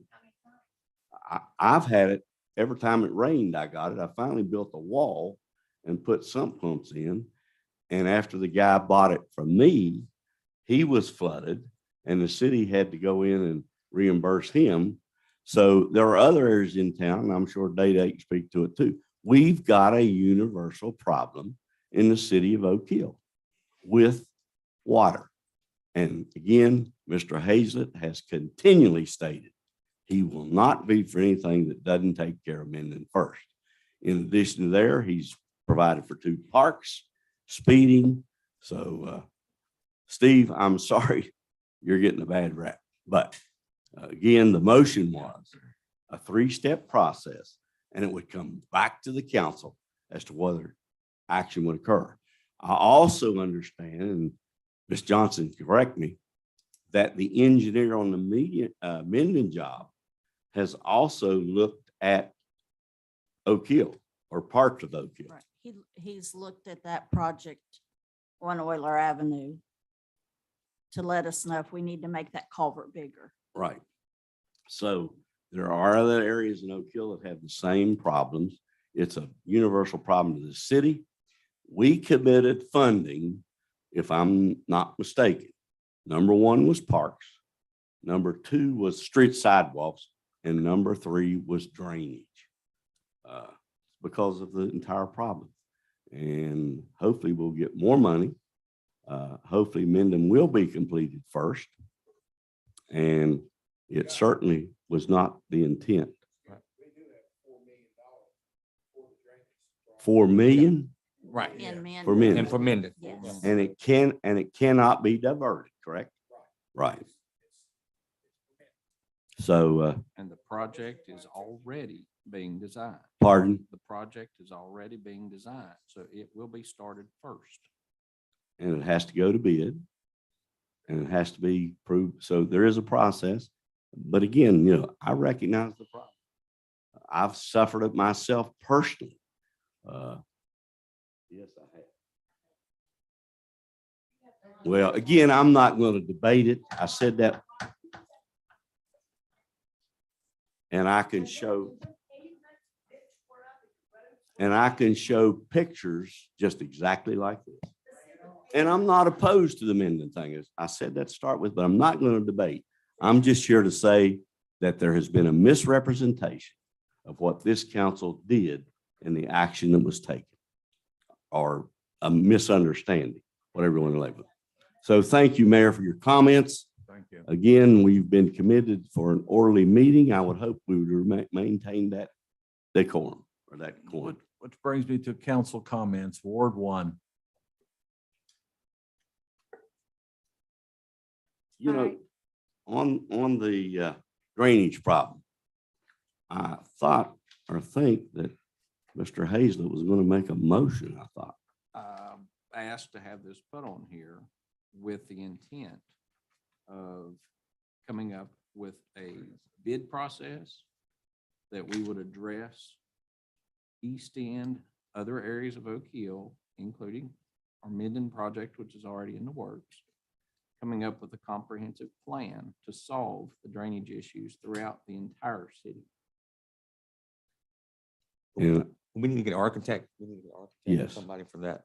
a comprehensive plan for the entire city with the understanding that Minden is already on the drawing board, correct? Correct. And we talked, Councilman Janey, I think everyone talked, not everyone, I'll say, I remember you did, talked about it's a citywide problem.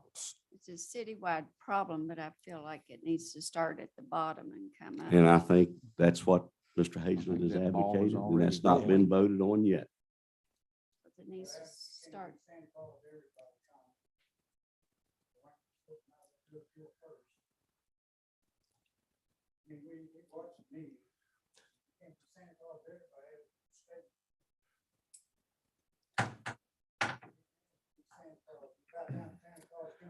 Mr. Mr. Thomas, Point of order, Mayor. Mr. Thomas, you had your time up here to speak. You could have added those comments at that time, but not just. No. No more over here. It was there council comments over here. Was there someone, you making any comment? He was talking about the drainage. You got anything Drainage. else with that? He made a motion. I had a question real quick though, with the $4 million we have amended already. If architects are already looking at it, is it going to cost more? I mean, I'm sure it's going to cost more. Are we factoring in how much more it will cost to fix, or we're going to just go with the 4 million and? Well, they will come up with that, with a plan, and then we just have to see how much it's going to cost and what adjustments we need to make or to try to find more money. Okay, then that would come to us with that recommendation. Yes. Okay. And again, I think Mr. Hazel's motion calls for a study. Correct, Steve? Yes. Right. I know what he's Or- talking about. I was talking Oh. about the project that's already ongoing. Oh, okay, I'm and sorry. amended. Like, where are we at? I mean, I know we're looking at the design, but I don't think 4 million is going to be nearly enough to fix what's going on, is what I'm saying. So I don't know, are they going to come back with more numbers? We're going to just try to do what we can with that and then see. They're in the design phase now. They're trying to get some numbers. And Day, what did Zach tell us that Jeff was working on?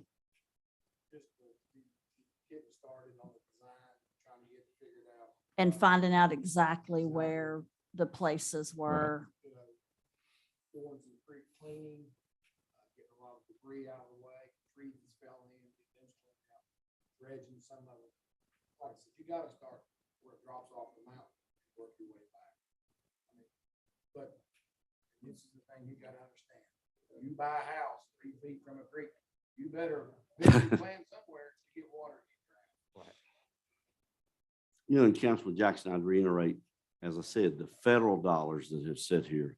Right. We have prioritized, I think, I mean, 1, the parks, 2, the streets, and 3, not flooding, but our problem with drainage. So there will be additional monies there. And hopefully, we will ask the congressional delegation to consider giving us an appropriation. And if I'm not mistaken, we had a drainage study done. It's been several years ago, probably 20 at least. But that can be updated.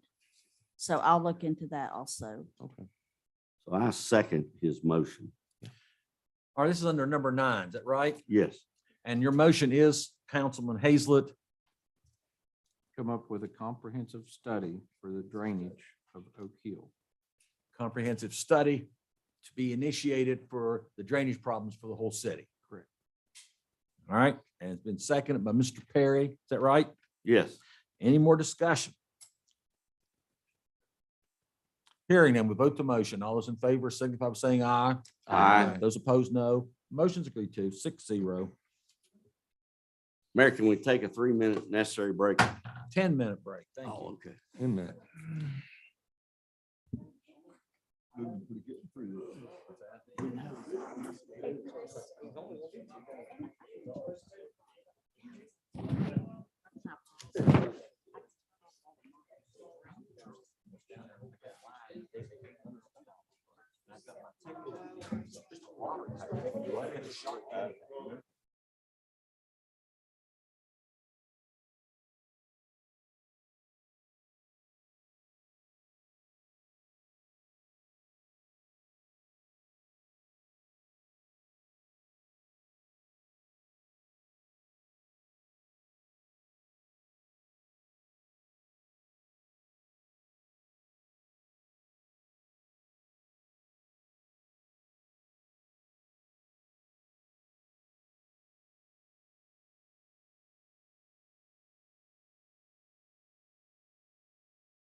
Not on. Now you are.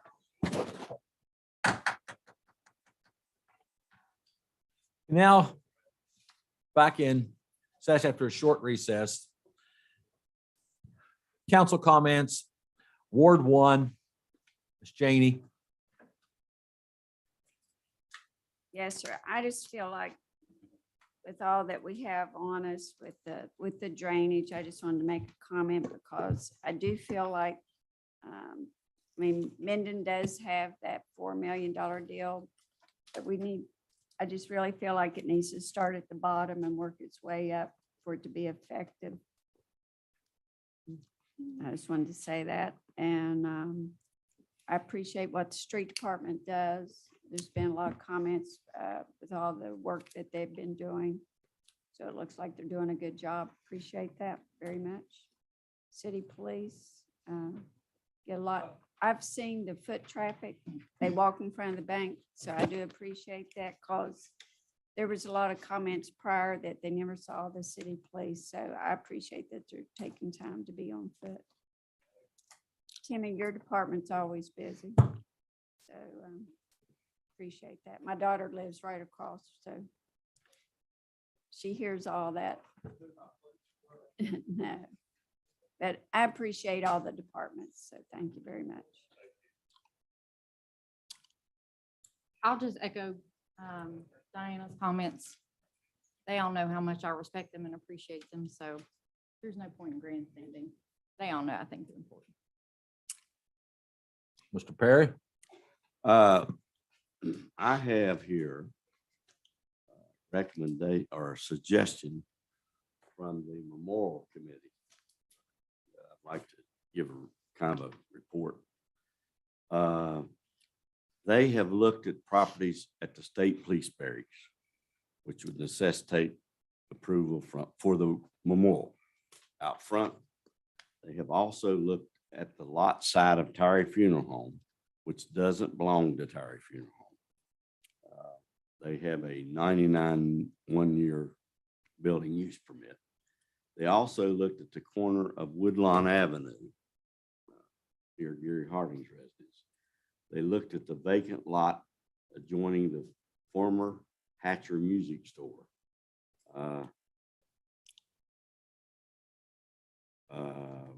That was it.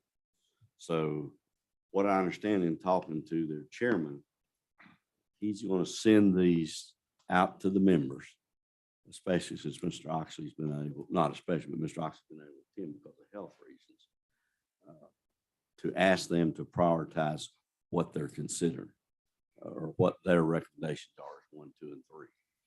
If anyone else has any suggestions as to what might be an appropriate site or a good site for the war memorial, please let that be known. I was thinking that they discussed a lot beside Davis Auto. Am I incorrect? That was poo-pooed by the Joneses. That was the initial discussion. That was the premier position until the last minute. Mr. Jones came back and said they weren't interested. They were promised a name. They were given maps. I held several conversations, and I would have bet that they were going to okay that. But when you get right down to it, I don't know how much the Joneses have ever done for the city, the library, huh? City Hall. You Have know. you asked any of the military people what, if they have a preference? I'm not on that committee. That's Mr. Oxley, Mr. Kidd, Mr. Hurt, Mr. Hertz, the chairman. I just kind of, Mr. Poor, who? Mr. Poor, Poore. But my part in it was to communicate with the Joneses. And I did on numerous occasions. I provided those emails to all the members and the conversations. So, but this is what they have looked at this point.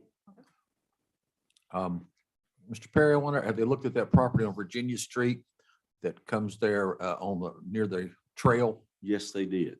After you suggested that, their concern with that was parking. I thought you had to take, maybe you could take part of that for parking. I don't know. It's a nice piece of property for something there. It's a beautiful piece of park, Mhm. but, but that's where they are at this point, Okay, because it needs to move along. yes, And you may have heard Austin say that he has requested money yes, for. he did. The other thing is, I know a notice, an email was sent out to everyone that if they had any suggestions as far as changes in the code or charter, to send those to Demita. And I think she heard from one person. So, Mayor, I'd ask that you proceed with a meeting to look at those. And I would suggest that a list of all suggested changes come back to all council with their opinion before we move. But we need to do that shortly as well, I think. I agree. It's laid out there now for a couple months. I mean, when did you send that out? I don't even. It was last month Oh, okay. in an email. I I probably I got think it. I just sent that. Okay. Maybe he's gonna send it again. See if you I'll send it again. give everybody a second I chance. mean, I'm saying, I probably got it. I probably just didn't look. And I think if I remember, they was going to return their suggestions to you if they're in. Yes, if they were to go back to her. Do we know when this committee for the ordinance and the charter is expected to meet? Well, What did you I say? was waiting to see if I got any more ideas, but I'll send out that email again and then we'll get together, because you're on it Chris is on it. and I'm on it. Chris Gill's on it. Mr. Perry's on it Mayor, Tom is on it. and the mayor. Ma- Tom's on it. The mayor's on every committee.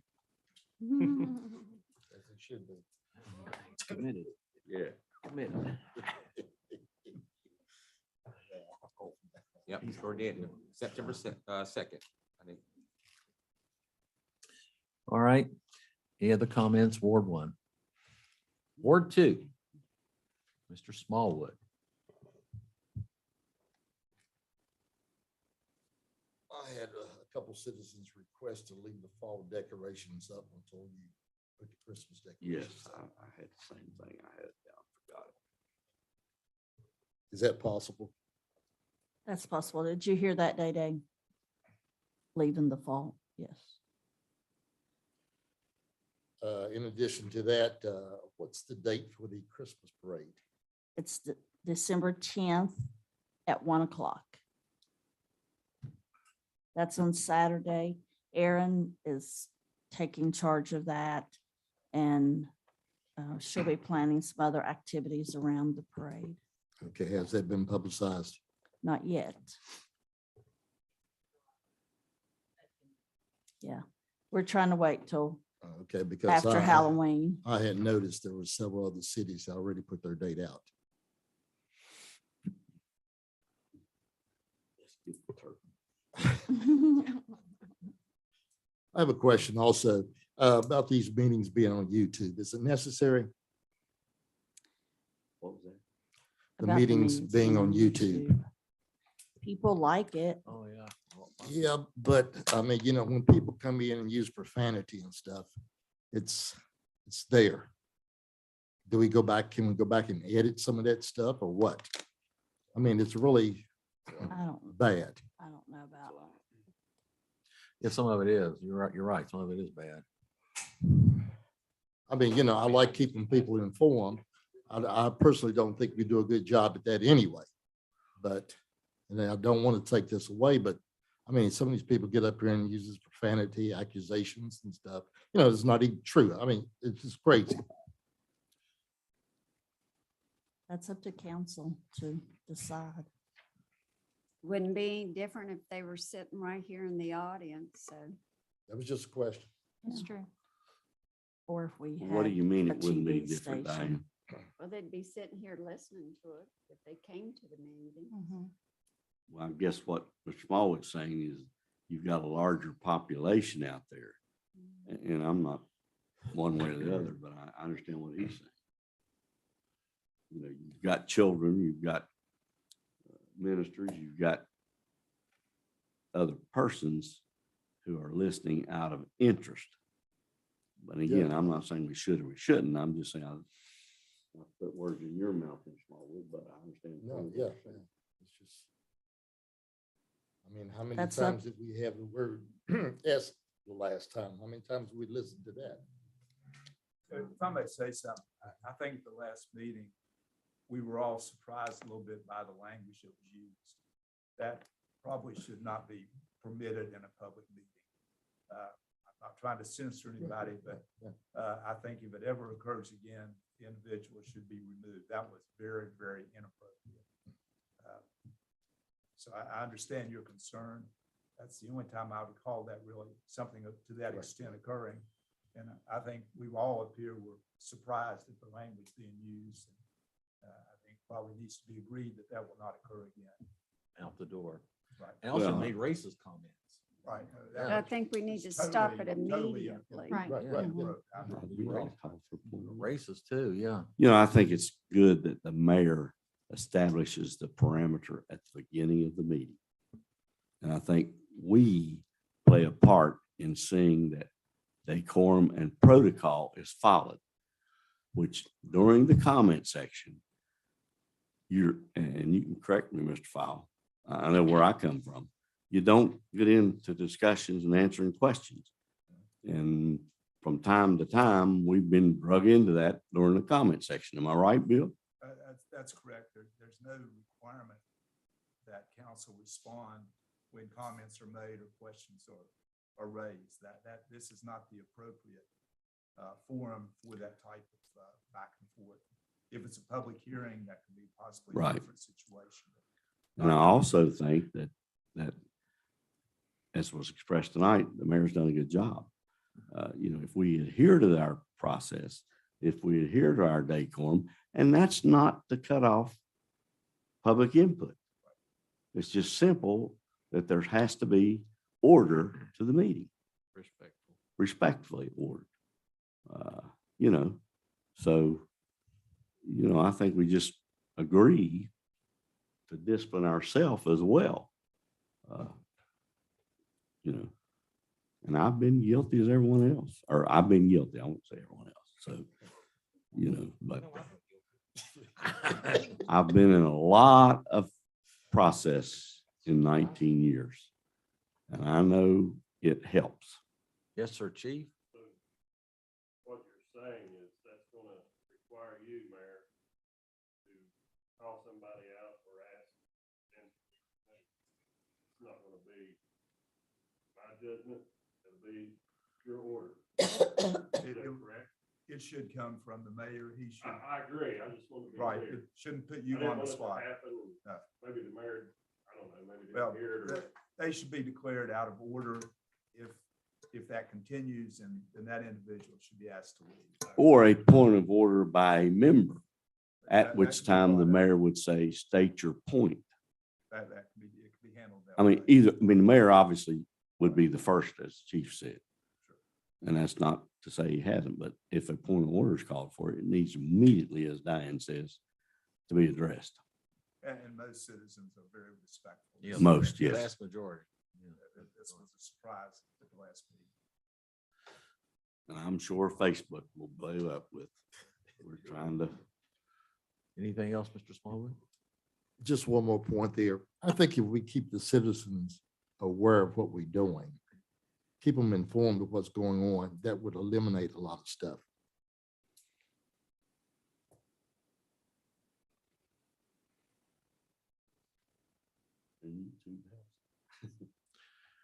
Any suggestion that we need to do additionally? Well, just maybe like for that Minden situation.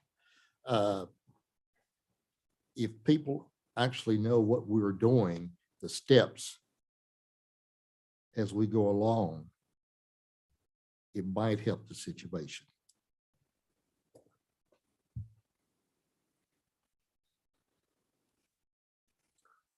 We are having a public meeting with them. I mean, I don't know how to get it out any more than what we're doing. I mean, but I'm open to any suggestions. I think, Steve has talked to several of them, and I'll talk to anybody who will speak to me about it. that's Maybe getting, putting that's up- getting pretty low now, Nicely isn't as it? I can put it. Is there a spot on our website where we can update people on, like, for example, the rail trail lighting or any of these other projects? Is there a spot on the website where we can update people on where we are with what project? Yes, and I think Rhonda had started working on all that.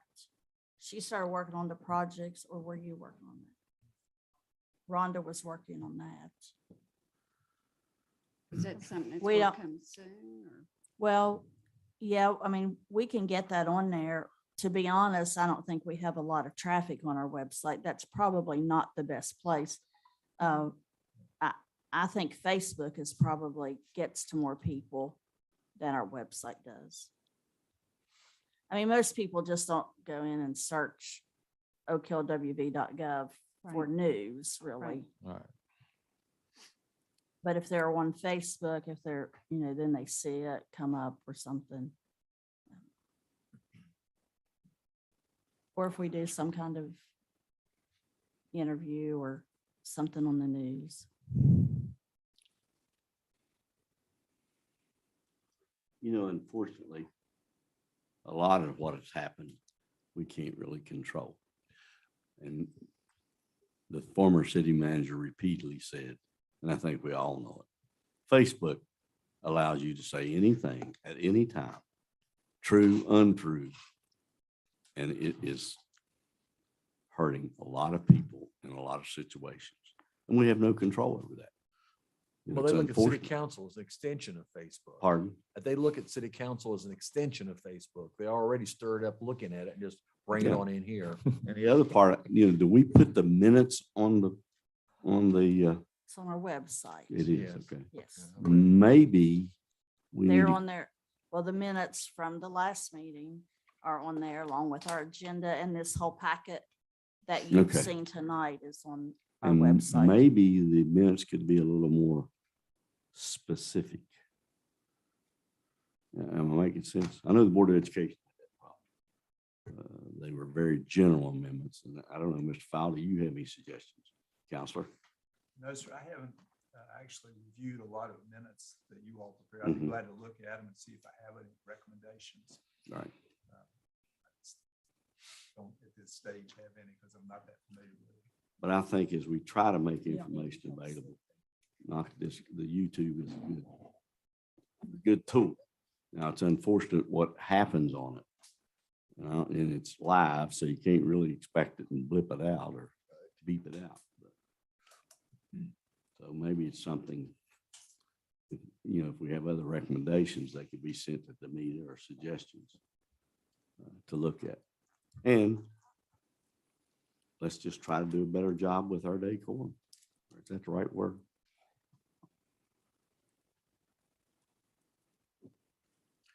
Councilman I don't have anything right Jackson. now. I'm good. Nope. You're good. Councilman Hazlet. Mayor, I have a couple of points. The rail trail lighting, what's our timeline on that? I've had several questions this week about the rail trail lighting. Well, when I send this back, and then they've already have bids, so I'm not real sure though when they'll give them the notice to proceed. But soon. I'm hoping soon, yes, but I know how things work with the Department of Highways, so. Yeah. And a second point is I had a help with drainage request from a Mr. Rose. He lives on Minden Church Road. And he asked if we could help with some riprap or something. He has a ditch line that borders his property that he has spent a lot of his own personal money to fix up. And I wanted to ask Demita if we could contact the DEP on his behalf, because I believe that his water is coming from an abandoned mine, which is behind his property.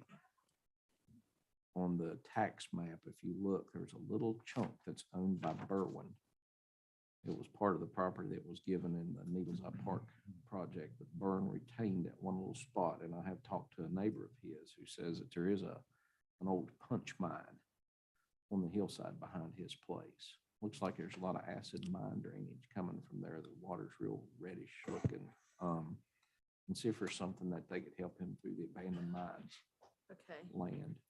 And another, lastly, I want to make it, I thank Counselor Perry for his kind words, but I want to make it perfectly clear that I did not vote to start any project in Oak Hill before Minden was completed. The Minden project is already in the works. I simply voted to proceed with the planning of another project in Oak Hill. If we do not plan things ahead of time, nothing's going to get completed in a timely fashion. And also, I would like to ask, is there any way that we as the city can contact FEMA on behalf of residents in Minden who are listed in the floodplain to see if there's any kind of help that they can give those people with a buyout of their properties? There's a lot of people down there that can't afford to move. Their houses get flooded repeatedly. The county or state came in years ago and helped Hillside buy out properties. I think I've counted up probably about 11 properties through there that would benefit. A couple families that really I'd love to see at the top of the list if we could help them with anything.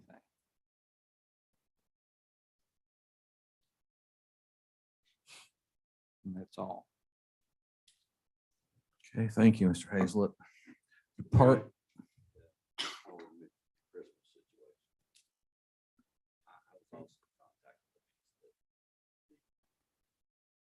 Decorations for October, stay up through Thanksgiving. Who was responsible for those decorations, worked with it? I know I The- saw. The beautification committee did that. The mayor helped, Judy Mr. Hill. Lively, Bill Hannibas, Mike Lively. Aaron, Cynthia Canterbury, Janae Booth. Okay, could we Those are send a some of them. letter to someone? Expressing our appreciation? I've already sent a card to each person, Mr. Perry. Yeah. I already did it. Now, in terms of Christmas decorations.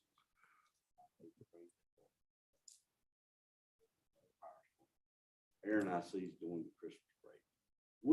Could we consider it? Because at that time, I understand we probably will have received the deed or title to the bank. I think November 10th was. Yes, hopefully on the 7th. Well, no, the closing should be by November 30th. Yes.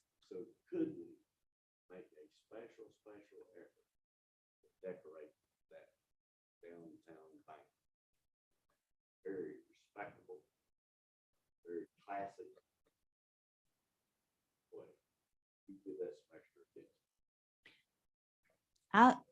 It's going to be hard for us to wait until Thanksgiving, though, to put up Christmas decorations. If you want them up by Christmas, Yeah. that it's hard to do that. I guess what I'm saying, I think you can go ahead and put Christmas decorations up, just don't take down. Yeah, yeah. Veterans Day is when we're taking the banners. The flags down and So that's when we plan on starting to put our Christmas And decorations. again, I see no problem with that. I think that the hay bales is what's more to do with the holiday. Just one. that's all they do. In other words, we can coordinate it to keep up October through Thanksgiving. We can flip the hay bales over and make Go ahead and start frosted your Christmas snowman. decorations. Does that make sense? Can you put those, can you put them up without them lighting up? Go back, plug them back up. They usually plug them as they go. Yeah. Oh, They always go back another day and plug them back up. Yeah. How long does it take to do it? We work on half in the evening. Right. When the traffic stops. About a couple, three, and that's smart. Yeah. Think about it. Coming up 61 and then out by. You're always the final decision. and there's a committee that's planning, they have plans for a lot of things happening on Main Street for Christmas. Jenny Craycraft is working on that. Yeah. I went to a meeting on that. My only whatever. They had them today, I think at 11. And the other, I think, we leave it up to the city manager. Yeah, leave it up to them. Make the final decision. Yeah, leave it up to them. Possibly you can leave the hay bale. Put the snowflakes up today. We'll use the hay for the, All right. Go to the police department report. You have his report. Are there any questions for the chief? All right, we move to the fire department. His report has already been presented. Are there any questions for the chief, for Chief Richardson?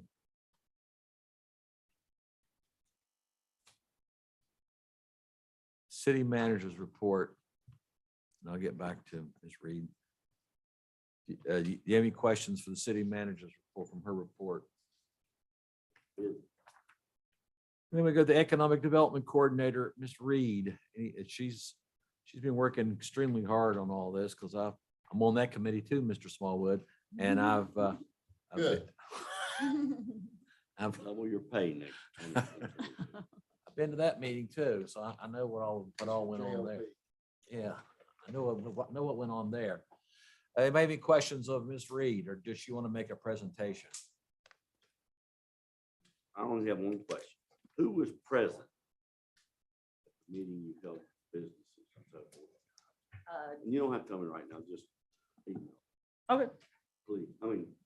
It was Don Williams, it was Kevin Willis, it was myself and the mayor. Mr. and Hazlett? Mr. Hazlett. I must be, because I thought there was business to the person. That was. Were there Dawn three? and Kevin Dawn Yeah, I and know, Kevin. but I mean. apart and from that. Steve. No, that was Okay. the members That's all that I you. wanted. Oh, thank you. Good report. You're very good, very good, Ideas there, I thought. very good. The mayor comments. One question. I've missed Bill's report. Either, Mr. Light? yeah, we were getting that. I don't know, haven't seen And it. I've asked for it the last couple of times. I don't know what the problem is, but, Our GIS coordinator always did that report, okay, that's an answer. and no one else knows how to do it. Well, No one else knows how to do it. No problem, that explains it.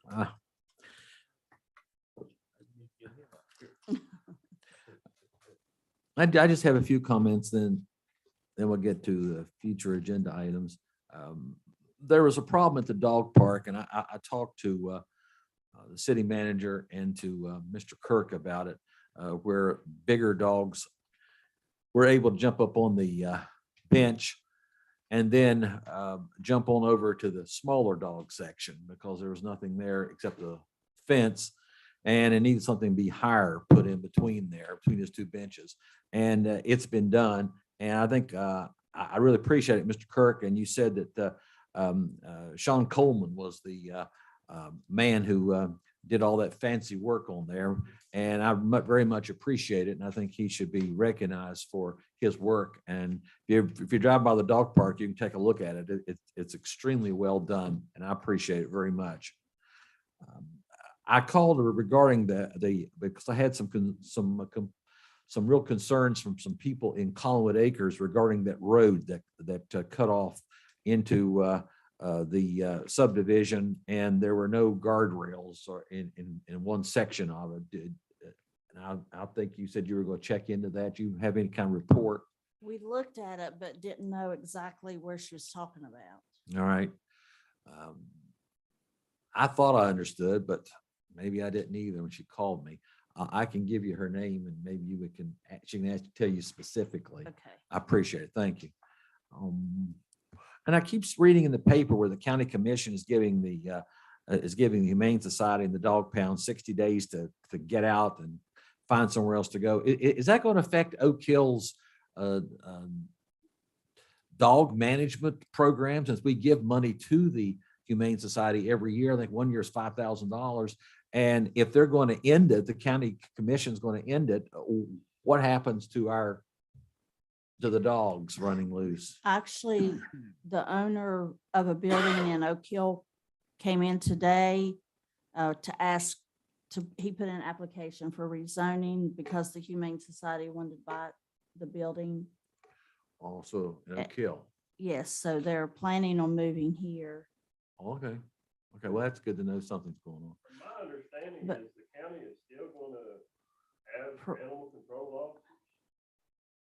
And they are still gonna operate the pound. Two different. It's just breaking the Humane Society out of the dog pound. If they are going to hire someone to run the dog pound instead of paying the Humane Society to operate it. That's my understanding. I may be wrong. It's not very clear in the news, I don't think, what they're doing at all. It shouldn't affect. It won't affect animal Oak Hill. control officers. All right. So, That property that they're getting for the Humane Society is looking for a dog pound. So if you're telling me that they're going to do. Well, I And don't. the- and the they're county just- still they gonna pay just want for to it? buy that building. It'll have to be rezoned. Okay. It's not on Woods Avenue, is it? No. No. Just want to check. To light industry. Okay. All It right. was light industry once before, and it went to whatever it is now. I'm bringing it back. Yeah, All right. so it'll come before us. And one last point. I would appreciate if the city manager could send out to all council people 2 or 3 dates as possible days for the unveiling of the James Monroe Ellis Historic Marker at the park in Harlem Heights, which we have it in place here. And I think it'd be a good time to have it here in the fall and have a special program out there to have it unveiled, get some press there.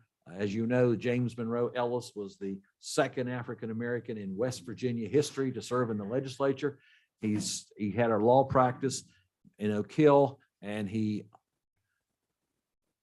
served 3 terms in the House of Delegates in the early part of the 1900s, beginning in 1902.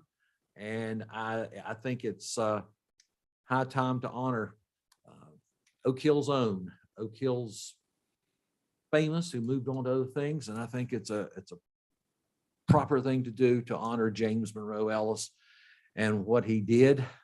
And I think that we'll try to do that in the next couple of weeks if you can. I think Councilman Jackson said he could only probably be on a Saturday. So you may want to look at some Saturday because that's the only time he said he could show up.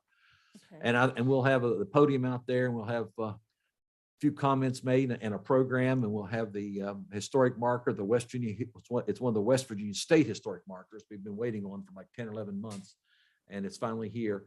And I think it's going to look good for Oak Hill. It's going to look good in the news that we're honoring someone who should have been honored long ago, but was not. And that was James M. Ellis, an attorney. So if we can get that taken care of, Madam City Manager, some dates and get back as to what day it will be, and then we can set it up, do a program and make this quite a historic day in the life of Oak Hill. Future agenda items, are there any? I have one. You have more none? question. If it's not prepared tonight, next. Again, thank our city attorney for being here. Yes. And if I recall, and he'll correct me if I'm in error, we had asked for additional information where we learned the last time a statute or a code that would allow us to do more towards building improvement or requiring building improvement. Did you get a chance to look at that or think any more about No, it? sir, I'll get with Demita and we'll figure that out. But who was it? Who was it brought that up? Was that Toad? Mr. Gentlemen. Garvin. Mr. Garvin, Right. yeah, okay. Exactly. So again, I think, again, it's a good tool as was identified in the toolbox. So I Yes. would love to see more information on it as to how we can have it applied for next meeting. Yeah, Demita and I'll take, Okay, take a look. at it thank and you, see Bill. what we have. Go Herd. Any more agenda items for the future from council? Hearing none, we'll move into the one announcement that's going to be a little bit different than it has been. The next city council meeting will be held on November 7th, 2022 at 5:30. It's always the second Monday of the month. Well, this time it's going to be the 7th, a week early. It should be the 14th, but it could be the 7th. So if, for those of you who like to come to meetings or watch it, the 7th will be your day instead of the 14th, 5:30. And with no other business before the city council, the city of Oak Hill, I declare the